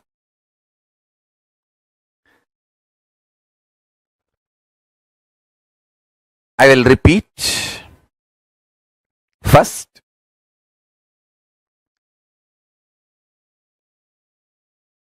your inner space is like a software which decides how your life will be. That's the first understanding. Second, if the inner space is filled with powerless cognitions, powerless, suffocating, wrong ideas about yourself, about your world, about God, it can be more and more suffocating, making your life difficult.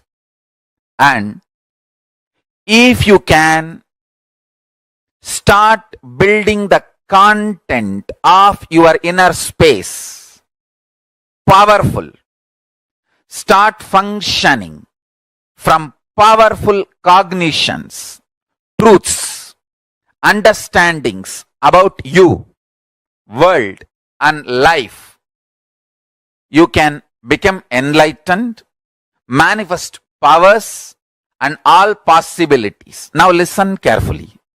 The good news I have is your inner space can be beautifully reprogrammed.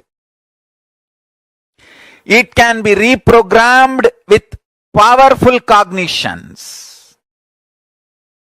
It can be reprogrammed for enlightenment. It can be reprogrammed to manifest the state, space, powers of ultimate Paramashiva. The great news I have is it is too easy. Understand? It is actually too easy. It is just shift in direction, nothing else. There is no effort. Shift in direction. Shift in the direction you think, you perceive, you understand.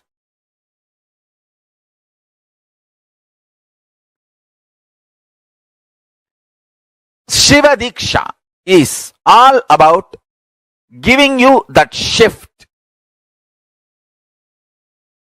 Shiva Linga is all about reminding you constantly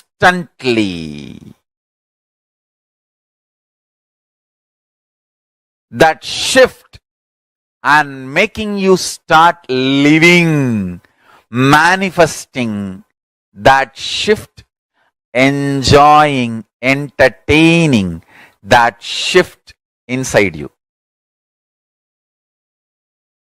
I am not just talking this truth, I am living this truth and demonstrating. Whatever now I am talking, I am living this truth and demonstrating. There cannot be more testing times. But this is the time to stand tall and show the power of the truth, the power of Paramashiva.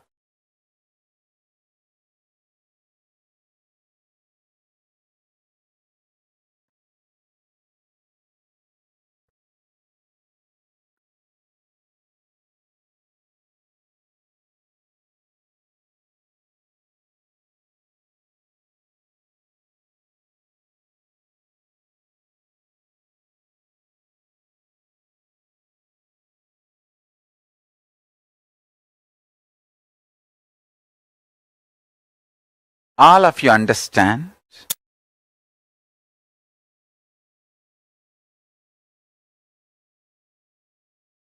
Listen to this great truth, whether you immediately cognize or not, understand or not, realize or not, you are Paramashiva.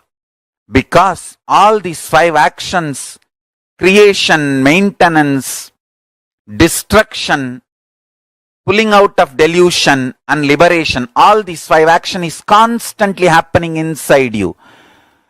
Unless Paramashiva is inside you, all these 5 actions cannot be happening continuously inside you. All these actions continuously happening inside you proves you are Paramashiva. Paramashiva is inside you. Start cognizing. Start internalizing. Start realizing. Start absorbing this great truth in your life and start implementing. Understand? Start living. Start implementing this great truth. Truth is the only solution for life.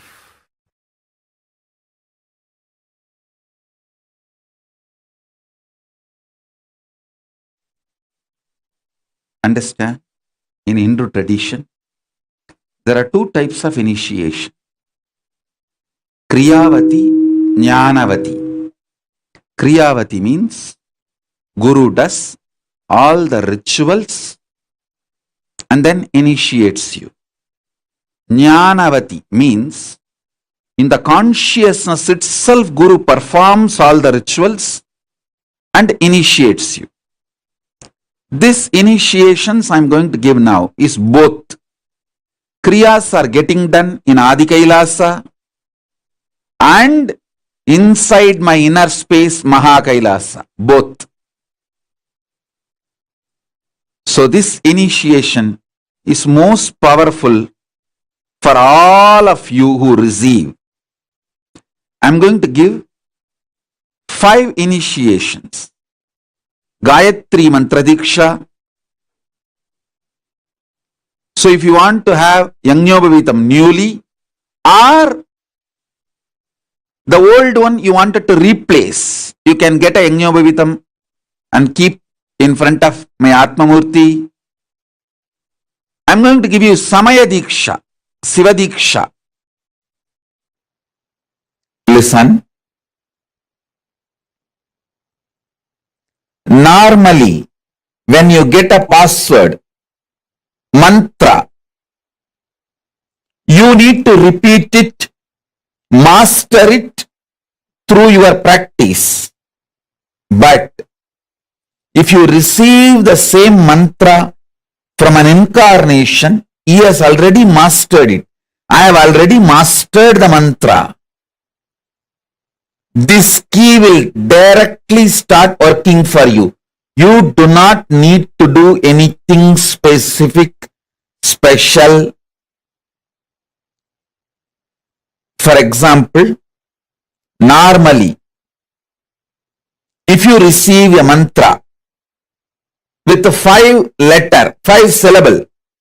You have to do akshara laksha, means 5 lakh times you need to chant that mantra to achieve the mastery over the mantra. It's called akshara laksha. Each syllable 1 lakh time, 100,000 time. If you get 8 syllable mantra, 8 lakh times you have to repeat it. But with me, I have already mastered this. So to all of you, I am giving this key. You can directly start applying it, using it. You do not need to practice anything. You may ask, why? Why, Swamiji, how we are so special? Why we should get this gift? Because human beings are even afraid of getting the gifts. They want to know why they are being given. When you choose me, you have proven your commitment, strength. You passed the test. That is why this gift for you. That is why I tell you, this mantras which I am giving now will work for you without any of your efforts. Without any of your efforts, you don't need to put any effort. Nothing is needed from your side. Listen.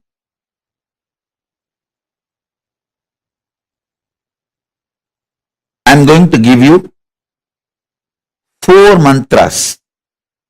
Gayatri mantra. Then Shiva Diksha, Shiva mantra. Gayatri mantra will open Brahmaloka for you. It will give you access to Parabrahman. Samaya Diksha, Shiva Diksha mantra will give you access to Paramashiva. And I will also be giving Vishesha Diksha, which will give you access to Kailasa. And I will be giving you Mahavagya, which will give access to me directly. It means which will give access to all gods and all the lokas. So listen. You can use these keys anytime you want. Please listen. I am an extremely responsible person.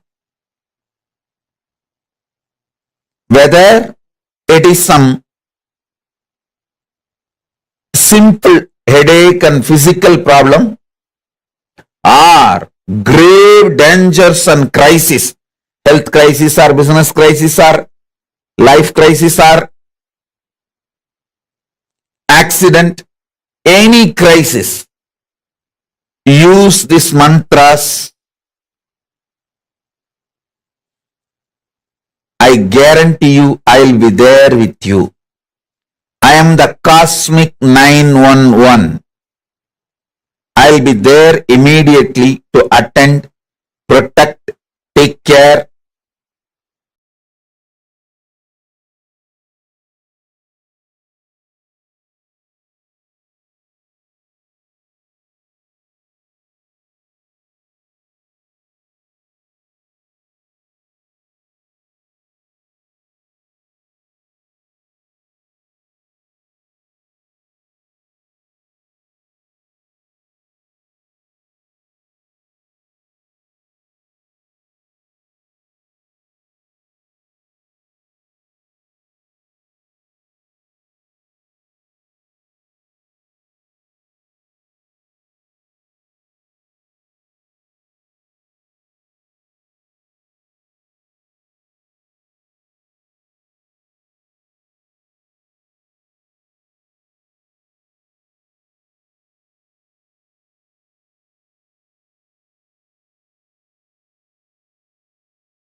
Yes, that was an amazing context Swami gave for all of us. Why we need to receive Shivadiksha and what's the best way, the context of Shivadiksha and what exactly is Shivadiksha. So let us now understand what's the procedure for us to receive the Samaya Diksha, the level 1 of Shivadiksha. You need only 3 things, which is 1, the Mantra Diksha, 2, the Jnanavadi Diksha, and 3, the Kriyavadi Diksha. You only require these 3 Dikshas for you to receive the Samaya Diksha.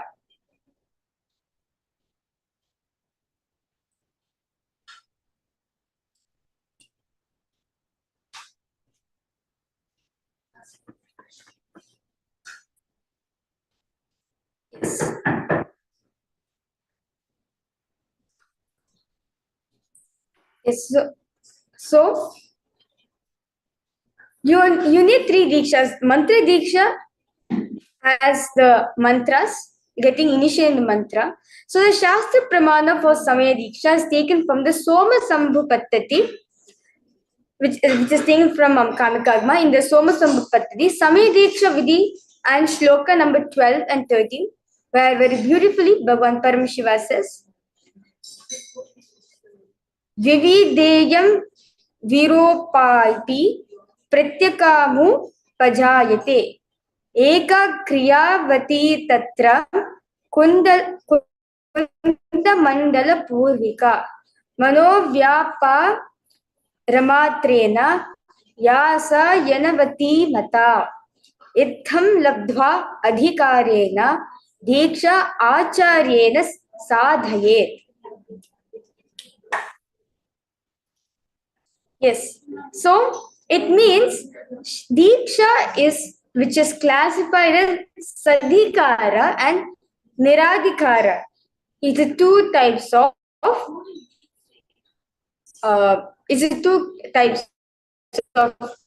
Diksha, which is Kriyavati and Jnanavati Diksha.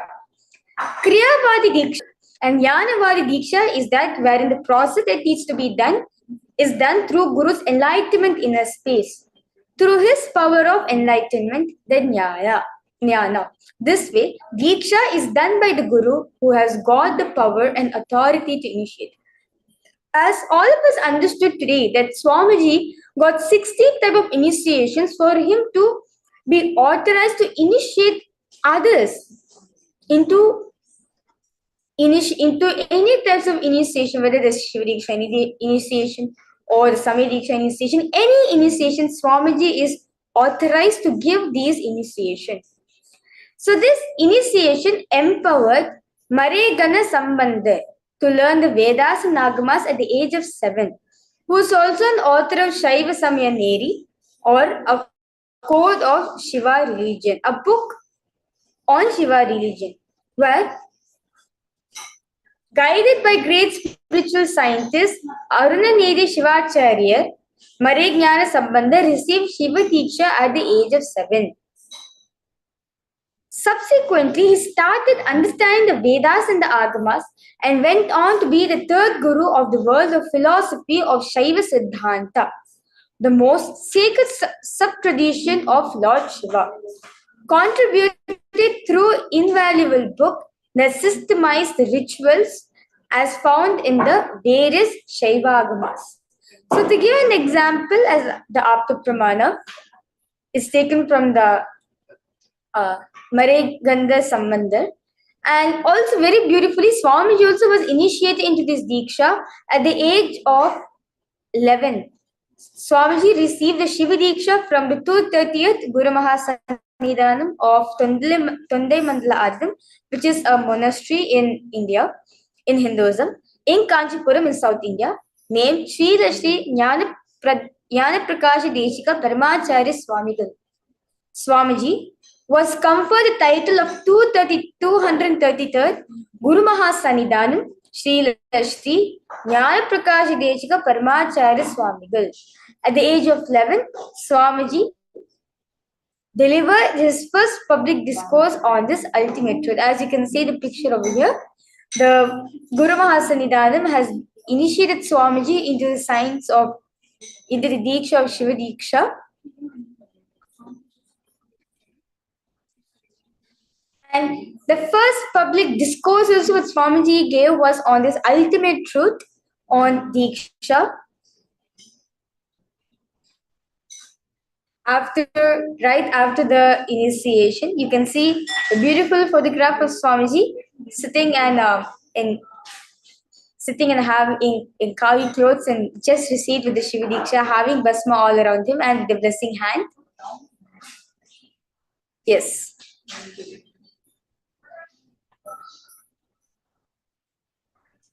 So, this monastery, the Tondai Mandala Adinam, is one of the monastery in which Swamiji is the kingdom, the successor for it.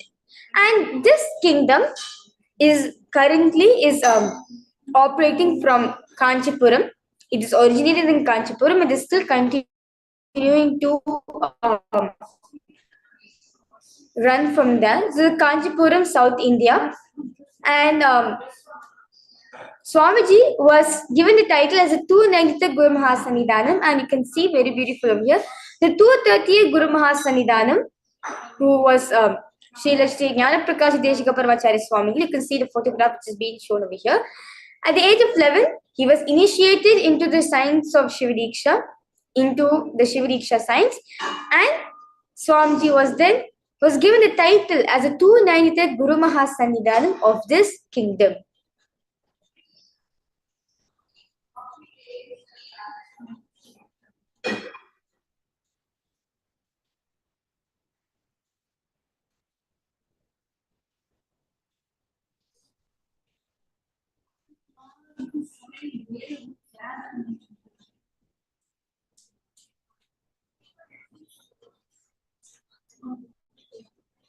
Yes.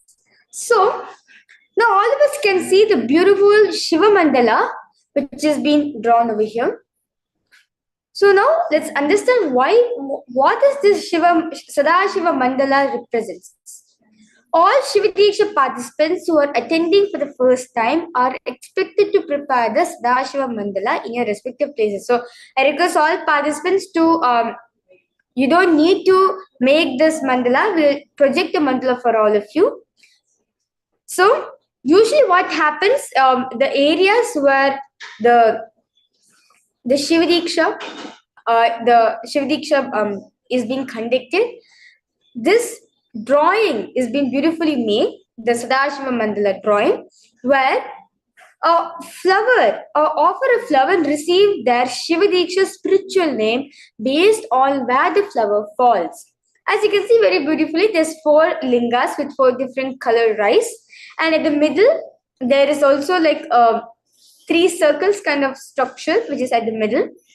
And so basically the participants who's receiving the Shiva Diksha, naturally what they do, a flower will be given to them and they just offer the flower at any of the Shivalingas, and each of the Shivalingas represent one face of Sadashiva, one face of Paramashiva.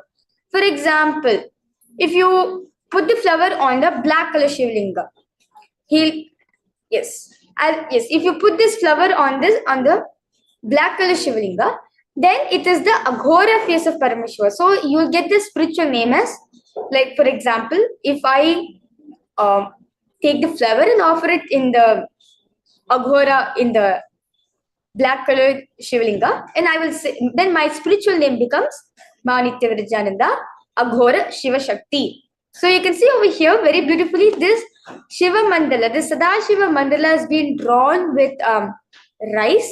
This mandala should only be drawn in white cloth only, not on the floor or not in any other structure. It should particularly be drawn on a pure white cotton cloth. Very beautifully, Paramashiva has very elaborately, has detailedly has given this exact thing what we need. A few drops of oil mixed with the above will give the rice to the required colors. For example, for you to get the yellow texture, you need to have rice mixed with turmeric. And then for the red color Shivlinga, you need to have rice mixed with kumkum. And for the white, you just need plain white rice, nothing else to be mixed. And the black color Shivlinga is rice mixed with soot, meaning carbon deposit from the lamps. And at the middle, there's a centered three circles where it has the colors of yellow, red, and black. So this is the Sadashiva Mandala. Understand each of these lingas and the center circle symbolizes one face of Paramashiva. And the colors also represents that one head, one face of Paramashiva.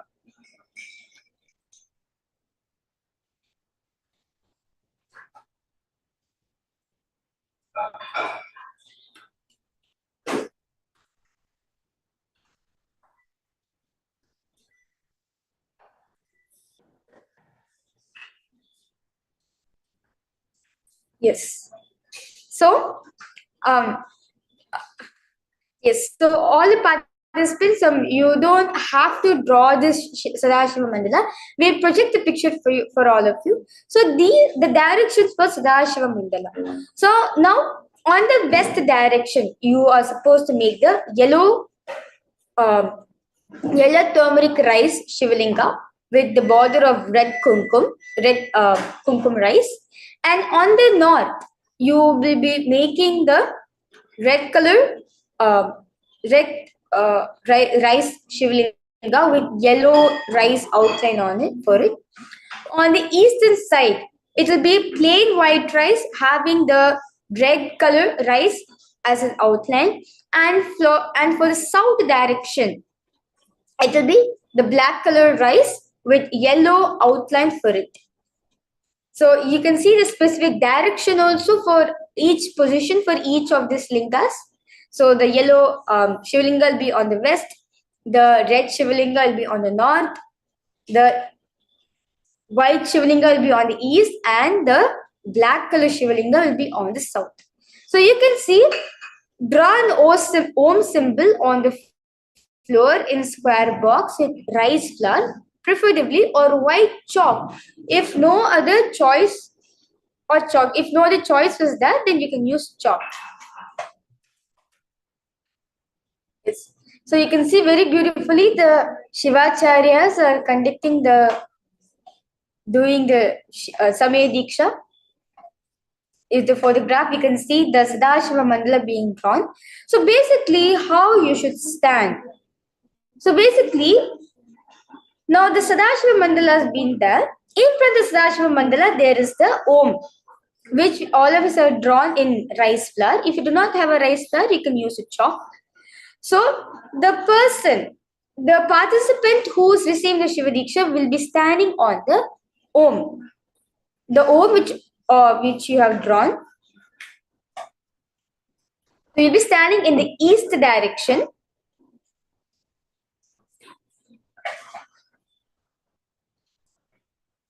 Yes. So you can see that the participant who's receiving the Shiva Diksha, he's standing on the white color Om, and he's facing he's standing on east and facing west direction. From there, he's offering the flower to one of the Shivalingas. Yes. So now the Sadashiva Mandala represents the 5 faces of Paramashiva. The Satyajata, the generator, the creation. He represents the white color Shivalinga, which is in the north direction. Sorry, which is in the west direction. Next is Vamadeva, the operator, the sustainer. His linga will be positioned in north direction, which is symbolized in the red color Shivalinga. As you can see, first the white is Satyojatam. Next to the white in the north direction is Vamadevam. Third is Aghora, the rejuvenation aspect of Paramashiva, which is kept in the south facing Shivalinga, which is in black color. And the next is Tat Purusha, the Tatpurusha aspect of Paramashiva, which does the act of pulling out of delusion, which is represented in yellow color Shivalinga, which is there facing the east direction. And the last, the circle, the center circle, which has the three colors, is Ishana, the liberation aspect of Paramashiva, which is in the center.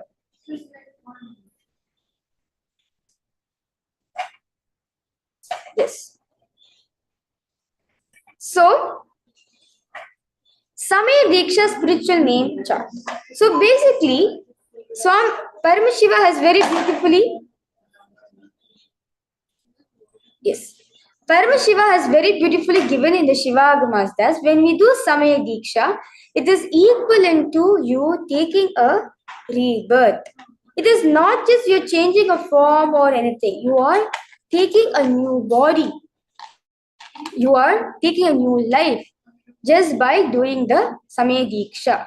So you can see, if you're a male, you'll be given with the name of Paramashiva, which is Shivam. If you're a female, you'll be given with the name of the face of Paramashiva, with Shiva Shakti. So you can see over here, for example, if I offer the flower in the center, since I'm a female, my name will be Manitya Virajananda, Ishana Shiva Shakti.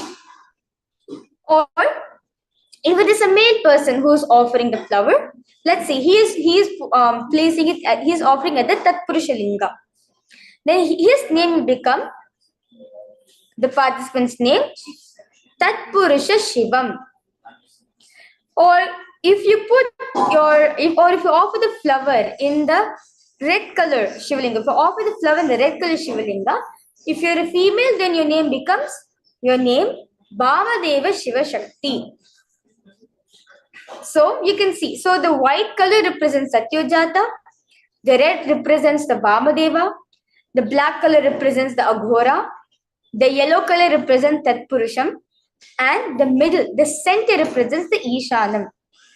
So each of these 5 faces of Paramashiva are responsible for one of the actions of Paramashiva: the generator, the creator, manifester, sustainer, rejuvenator, pulling out of delusion, and liberator. Each of these 5 actions of Paramashiva has one face of Sadashiva. So if you're a male participant, you'll get the name Satyojata Shivam.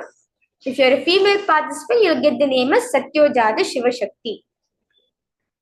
And if you, for example, if you put in Vamadeva, if you're a male participant, you have Vamadeva Shivam. If you're a female, you'll have the Vamadeva Shiva Shakti. If you offer the flowers in Aghora face, then if you're male participants, your name becomes Aghora Shivam. If you're a female, your name becomes Aghora Shiva Shakti. If you offer the flowers in Tatpurusham face of Paramashiva, then if you're a male participant, your name becomes Tatpurusha Shiva. If you're a female participant, your name will become Tatpurusha Shiva Shakti. Yes. So apart from you getting the spiritual name, all of us need to have the Rudraksha Kantamala. As you can see, all the initiated disciples of Swamiji have this Kanta Rudraksha, the Rudraksha Mala, the Kantamala. The initiated beings who receive Samaya Diksha are gifted the sacred Rudraksha Kantamala. This Rudraksha Kantamala should be tied such that the Rudraksha is touching the throat while receiving the Mantra Diksha from Swamiji, from the Supreme Pontiff Hinduism, as this Rudraksha immediately is contained with the energy of the mantra and continuously vibrates the mantra. The Kantamala protects you from all negative energies and unpleasant situations in your life. So this is almost like a Raksha, like a protection mala which all of us are wearing. You'll have the Rudraksha with the dollar of Swamiji. So whenever you wear this, as you can see the photograph, so whenever you wear this, the mantra should be constantly rotating in your throat center. And Swamiji is programmed in such a way that when you wear the Kanta Rudraksha itself, that itself will constantly rotate and the mantra will be energized to Rudraksha. Mantra should be constantly rotating in your throat center. Rudraksha will make the mantra constantly rotate and the mantra will energize the Rudraksha. Both will charge each other constantly.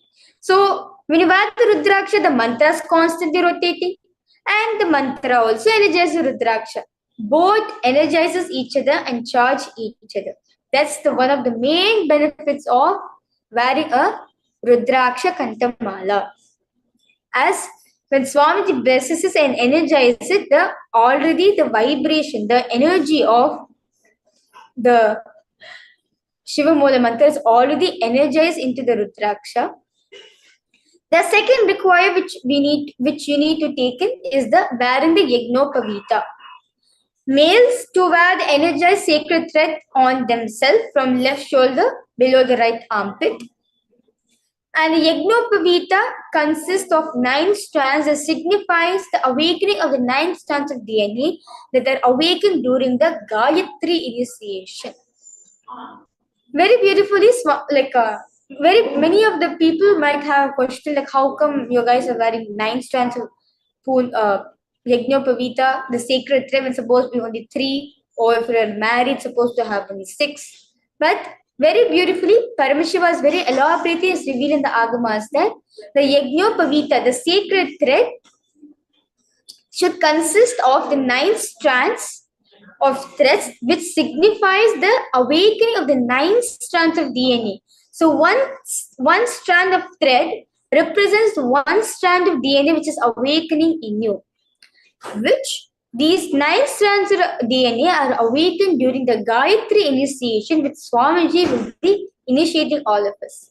As you can see for the graph, how very beautifully Swamiji is initiating the person. Yes.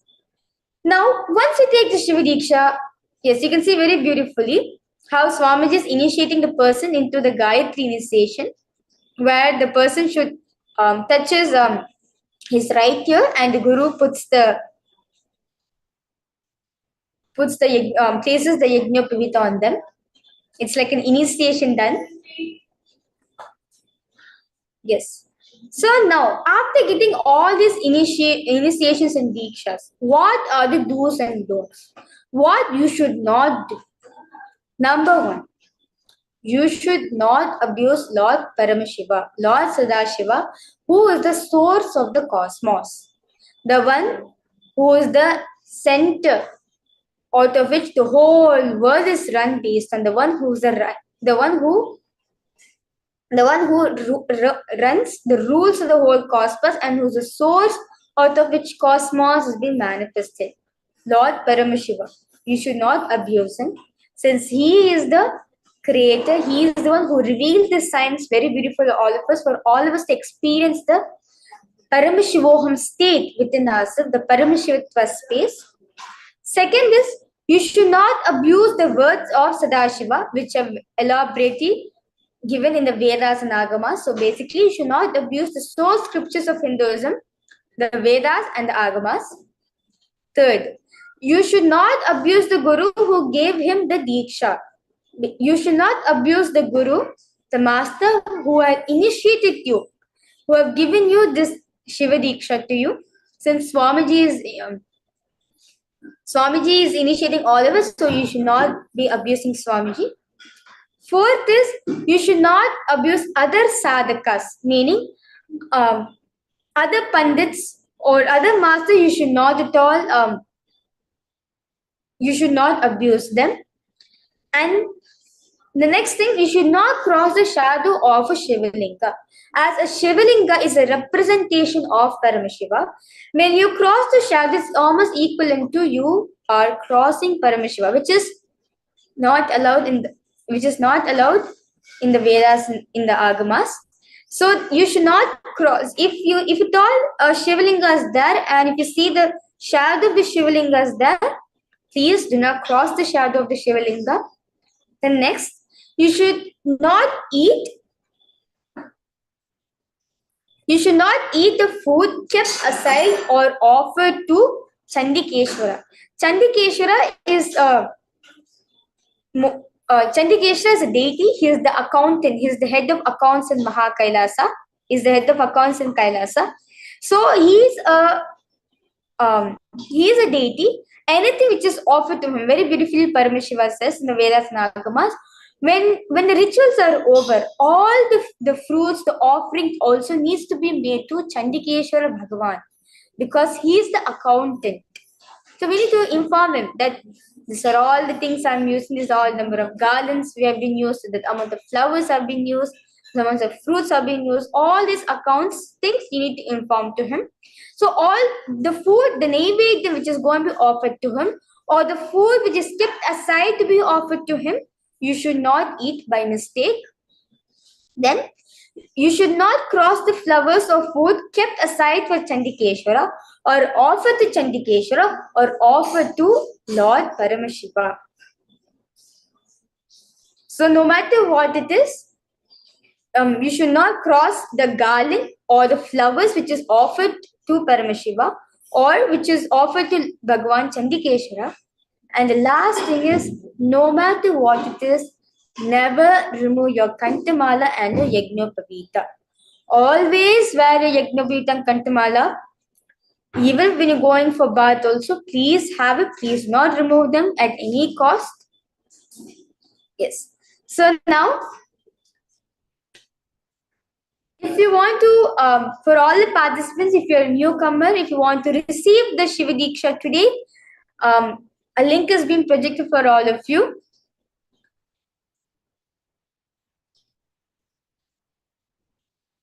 And even if you have already received a Shiva Diksha, you are,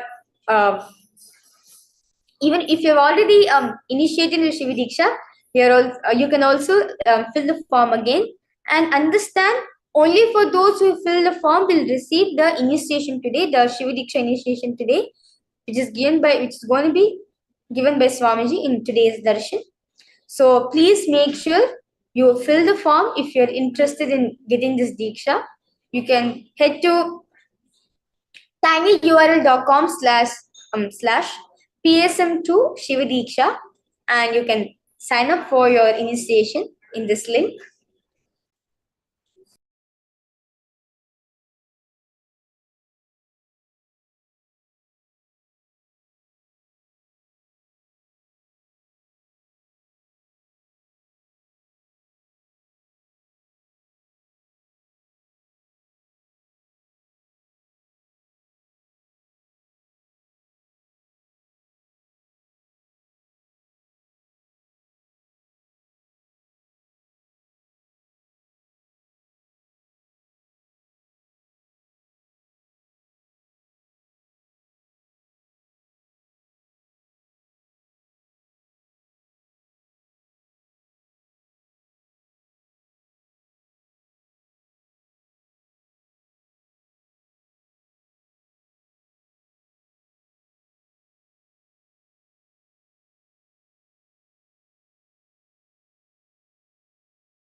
Nithyanandam.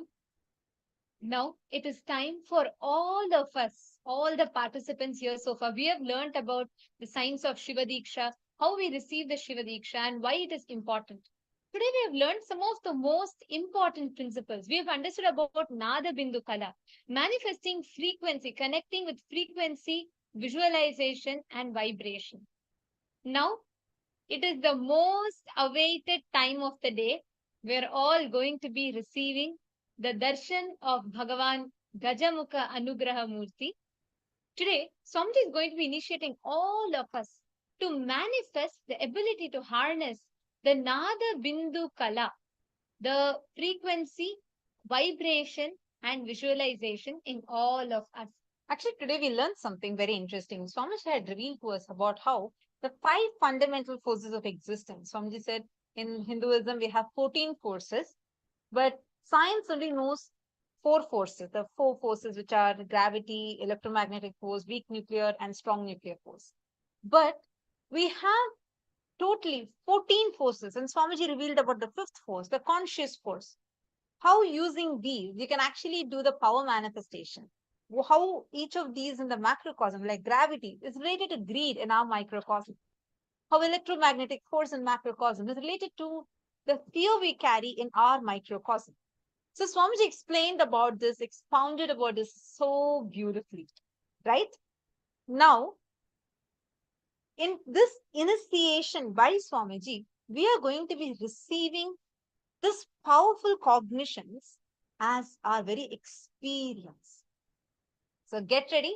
I'm very, very, very delighted because today is going to be the first day of the program this season.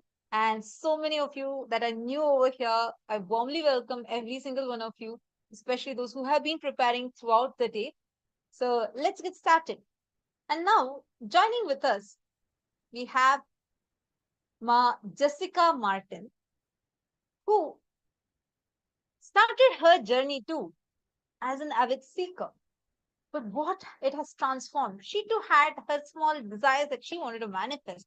But what she was showered with literally fits into today's theme, where you're not just manifesting what you want, but you get to manifest the best of what you want.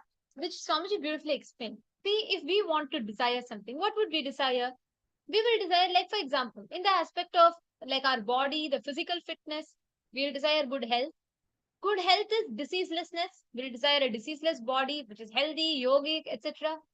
But that is what you can think. With our possibilities, our limitations, and so on, we can only visualize a good body, a healthy life to be with a good body. But the best of what cosmos can manifest to us in the dimension of health is eternal life. That's a big difference. What you think as best of what you can is limited, still limited within the human perceptions. But what cosmos can manifest as the best for you is cosmos's peak possibility for you. Very, very, very shortly, in just a few minutes, we will all be receiving the special darshan today and initiation. Do not, I request every one of you to do not distract yourself into anything. This is a very important preparation process for the darshan. And we request all the participants from all corners to please come and settle down. We will all be entering into the preparation for the darshan now. We request all the participants to please be seated in front of the camera. Asami Abdul, Nithyanandam, Abdul Aziz Aya, Nithyanandam, Christopher Aya, Ma Alex, Nithyanandam, Ma Bhovati, Ma Jenny Trang, Ma Lalita, Ma Everardo Alfaro Aya, Nithyanandam, Miguel, Chayansh Verma. Chayansh, very nice to see you here back, Aya. And I request every one of you to please come and settle down. Before we enter into this sharing, it's very important that all of us are preparing ourselves for the darshan. So I request all the participants to come and settle down. Mananda Mahapurna.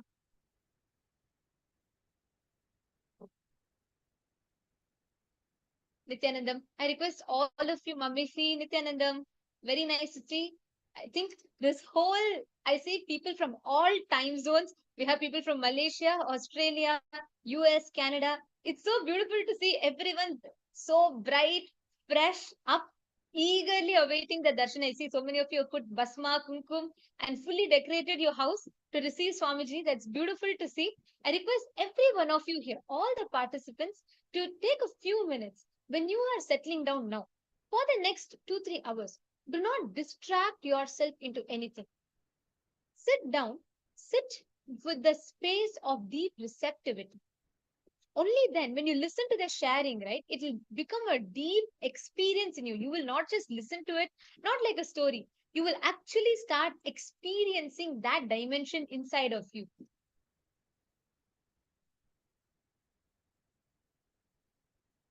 So now, without further ado, let's get started. We have Ma Jessica Martin, who is now going to be joining us for a wonderful sharing of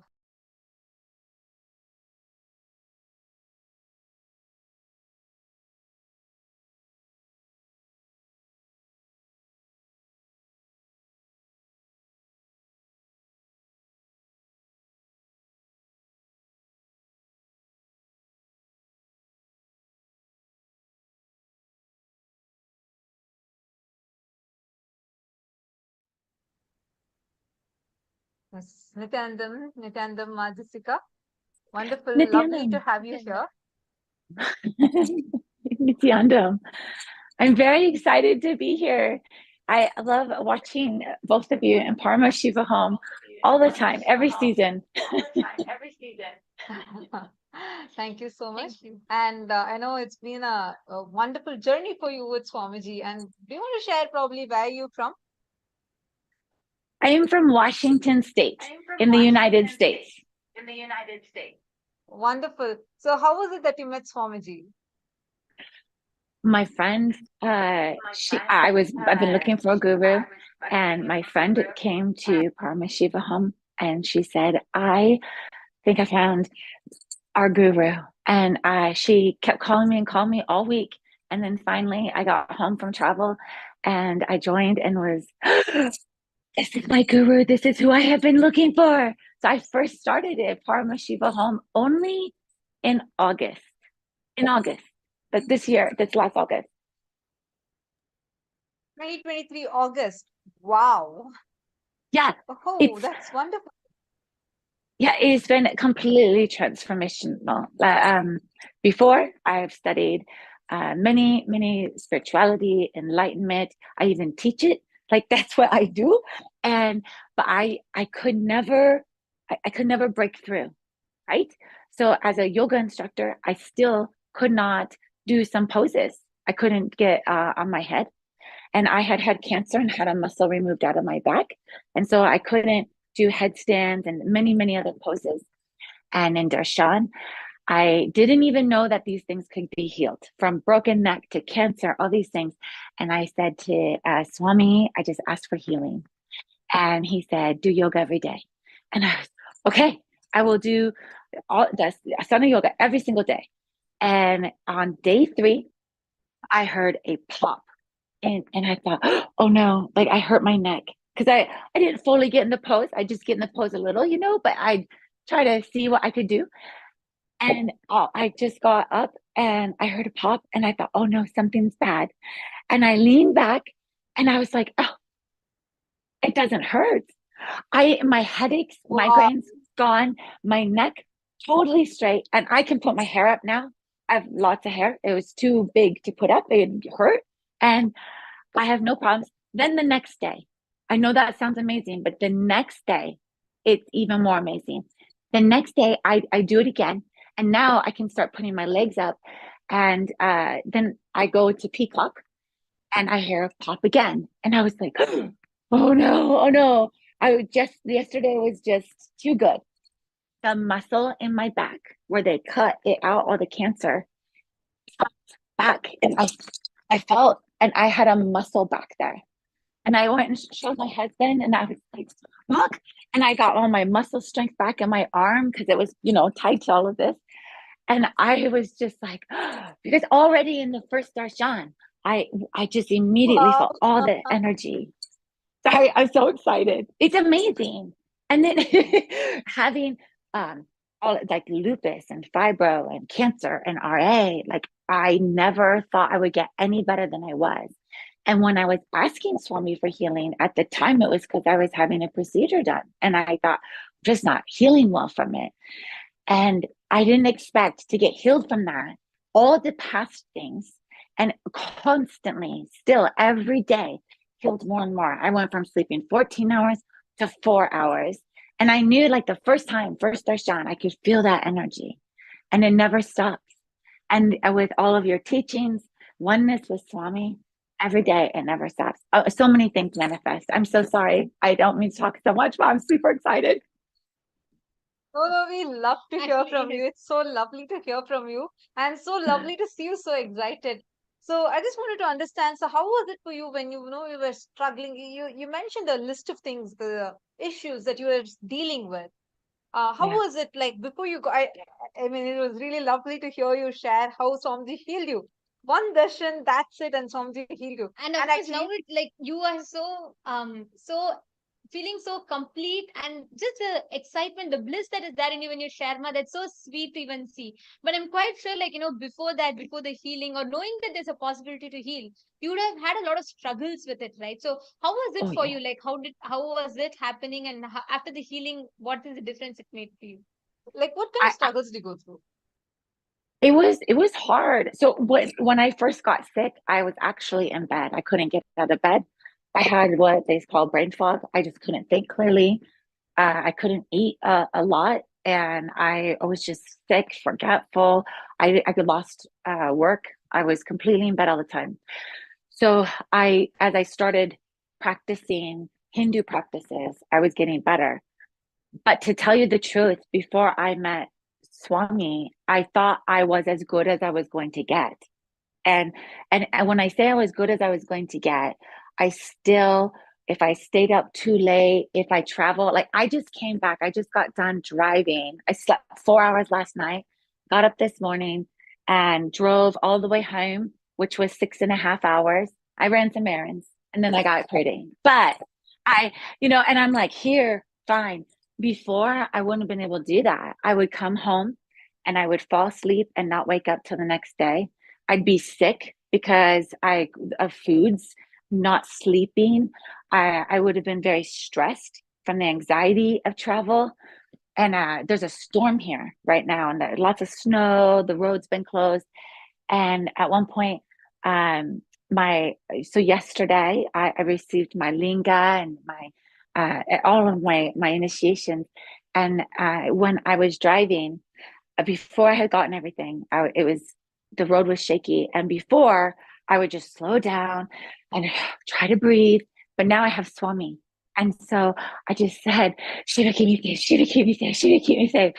And my car just glided right through while everyone else was all over. And I was just all the time. It doesn't matter what it is. And I know I don't get tired anymore. I don't hurt. I can use my hands now. Before I couldn't use my hands very much. So in RA, your joints swell up. And so I couldn't write. There was many poses I couldn't do in yoga, even though I was teaching it. I had a hard time holding utensils, and I had at home, we joke, but I have thin cups so I could use both hands. Nothing now. My hands are fine and normal. Same are my feet, my neck, everything. It's exciting. Thank you I so get much like for opening up and sharing. No, I actually enjoy this because it also shows the authenticity from which it's coming. It's your true experience. So don't never mind about your excitement. It's lovely to see you being so excited, and actually it's so nice to see that just last year, it's been just a few months since you met Swamiji, and now you see already everywhere you have Swamiji's photos. You're just like he's just protecting you. So it was all the time. All the time, Swami is with me. It's such a comfort, and there's so much clarity, in life, especially in the Western world. I mean, it's everywhere, but it's go, go, go, go, go, go, go, go, go, go all the time. You always have to do more, be more, and you're in this machine. And I always call it the noise. I always say you got to get out of the noise. And it it's being out of the noise all the time. You don't fight it anymore. You just, as soon as you start surrendering and you start cognizing, doing your completions, asking lots of questions, you both have helped me so much. I don't know how many times I've said, what about this? And you're like, drink more water. I'm like, okay, everything. No, that's totally Swamiji, Ma. It's like actually even our any answers we get, it's not us. It's like just completely Swamiji, right? Like because we listen to the see the satsang that how Swamiji reveals each of these powerful cognitions. So like because it's few months since you connected to Swamiji, and now you see all these cognitions have already become your experience. Where others might be struggling and they feel like, oh my God, I can't handle this, I can't handle that. And there you go with Swamiji's voice coming within you, empowering you to not just handle the situation, but to successfully be able to come out of those situations, right? Yes. And the thing about the health issues you shared about, because I know a lot of people here, many of them are new today, and this is going to be the first darshan they're going to be receiving of Swamiji. And you very beautifully shared how just one blessing of Swamiji and one guruvak, like one instruction, say, just do yoga, I'll take care. It has healed you from something that you were struggling for so long and gave you a total new life. Like something that I would like to highlight in what you were sharing is like a situation where you can't even use your fingers properly. It's not something normal, right? It's very difficult to cope up with that. Yes. And lots of pain. Sorry, go ahead. No, go ahead. It's just being in the constant pain. You get used to it, and just all the inflammation, all the pain. And in Western medicine, they don't have solutions. They don't have cures. They have band-aids, things that cover it up so that you can keep trying to function, but nothing cures it. And they will tell you, oh, it can't get cured, it can't get cured. And so as my hands got more painful, more swollen, I couldn't wear my same clothes because I couldn't get dressed. I had to eat different foods because I couldn't eat. Even driving, holding the steering wheel, oftentimes my husband would drive because I couldn't drive very long. And you don't think about it. And in today's day, where everything is technology, right? I live in a farm in the middle of nowhere. I live by my computer. This is how I connect. And so being able to type, anything. And then also you get used to, with all these diseases I have had, you get used to always being told you're going to be sick. You don't expect, you stop having hope and faith that you're going to get better. You think this is as good as it's going to get. And it's not that I wasn't praying, I was doing sadhana, but it's different when you have Swami. It is direct connection, and you feel just constant. It's just constant. As soon as you are in oneness, you start doing everything. It just completes, and it's so beautiful. And you don't even, in the beginning, you struggle, right? I kept thinking this cannot be happening. This is going to fade. And that's what I'm used to. Oh, you have a couple good days, but then you might not go real bad where you're stuck in bed or, have a new treatment. But when I met you guys, or, Swami, and came to Paramashivoham, I had just had kidney surgery and I wasn't doing well. And I was so tired. And that's why they kept saying, get on, you have to go. And I can't. As soon as I would get off of stage talking or doing, with people all day, I would go back to my hotel room and pass out and then just pray and pray and pray. Please just let me get through another day. And now I don't have to. I've been gone for 4 days in front of people, running all over the place, doing all kinds of things. And people are just like, you're just so bright. It's amazing, but so many, I just am not disabled anymore. I never have the thought of I'm going to be sick again. When the doctor called and said, well, now we're going to go, it's time to go to the surgery on your other kidney. No, I've got Swami. It will be fixed. I don't need you. Wow, beautiful. Actually, that's why I remember Swamiji will always say very beautifully, Swamiji will say, it's one of my most favorite quote of Swamiji. Swamiji will say that, before Guru, your life might be like, logical, you have to plan. But after having Swamiji, after having Guru in our life, it's magical. I mean, it is like now your whole life, he is the pilot. He's the one who is driving it, and you just need to sit back and relax and enjoy because it's in the most safest of hands.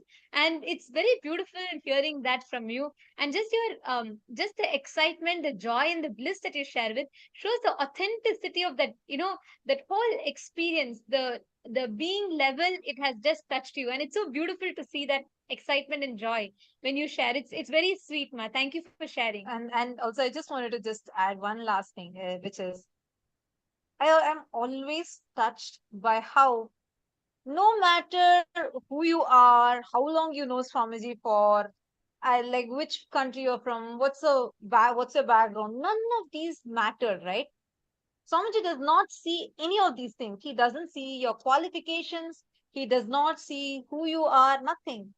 He loves each one of us, attends, cares, shows his infinite, unconditional compassion to each one of us in the exact same way. I'm so touched. The moment you shared, right? You just met Swamiji in the month of August, like just few months back. And already so much Swamiji has manifested for you in your life. And Every how day. Swamiji has transformed. And Swamiji so beautifully transformed you. And like I'm actually enjoying seeing you here, like so lively, bubbly, and so healthy. It's so beautiful, like how Swamiji attends to each one of us, attends to every one of us. He says, "You are not a number for me. You are a being for me. I don't see anyone as a number. Each and every one is a being. You're a member, you're my own." That's why he chooses every one of us and manifests through us. The reason how I saw you getting ready earlier, like when we were talking, you're like you're so excited, so active.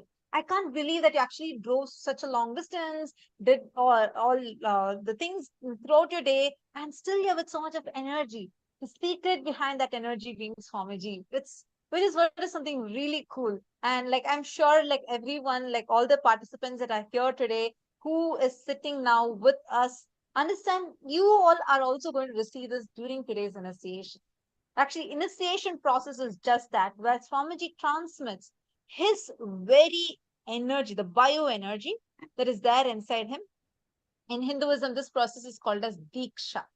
Swamiji transmits his own energy, like how a lit lamp, transmits that fire from one lamp to another. When you take another lamp to it, the fire jumps, right? Like you'll be able to light another lamp with it. Same way, Swamiji transmits his own energy to all of us. So I'm just so amazed to see the beautiful transformation that you're having. And it was very, very nice. It was so sweet of you. Thank you so much for coming and sharing and opening up and sharing to so many people. And it was just so blissful to see your excitement, your joy, and that sweet feeling connection with Swamiji that you have. So thank you so much, Ma. Thank you so much for taking your time and being here. Thank you, Ma. Thank you, Ma. Thank you, Ma.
Nithyananda?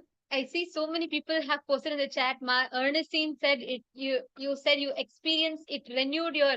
You feel more inspired now. That is beautiful, Ma. Actually, please understand. Every time when we listen to another person's sharing, right? That's why it's called para bhakti sharings. Where when it is like this. When someone gives you a sweet, right? If I just enjoy a sweet in front of you, that is not going to add much of an effect. But when I share this sweet with you, and when both of us enjoy because the whole ecosystem, whole ambience around us enjoys it, it will become even more sweet and even more nice.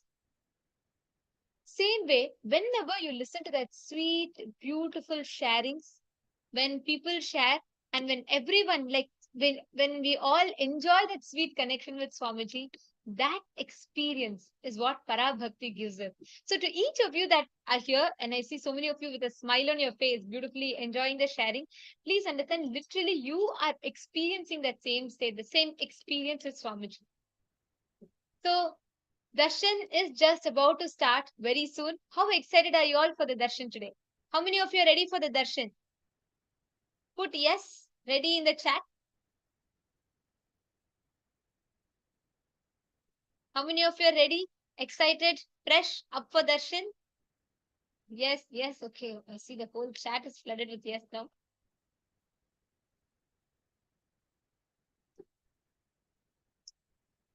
Okay, ma Jenitrang, ma Darshini, ma Alex, ma Asil, okay, Asilaya and Goiko, and ma Lalita, ma Jody Walls.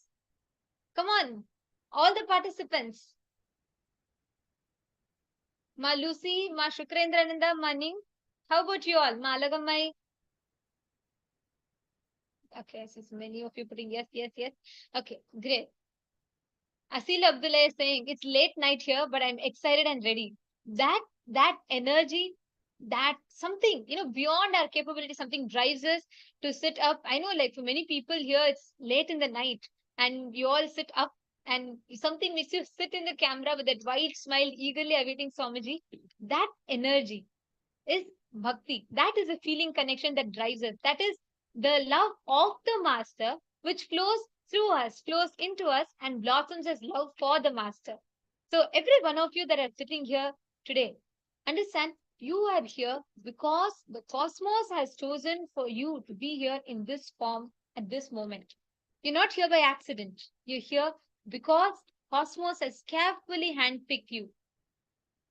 And each of you that are sitting here, you're all experiencing that beautiful space. You will be experiencing that whole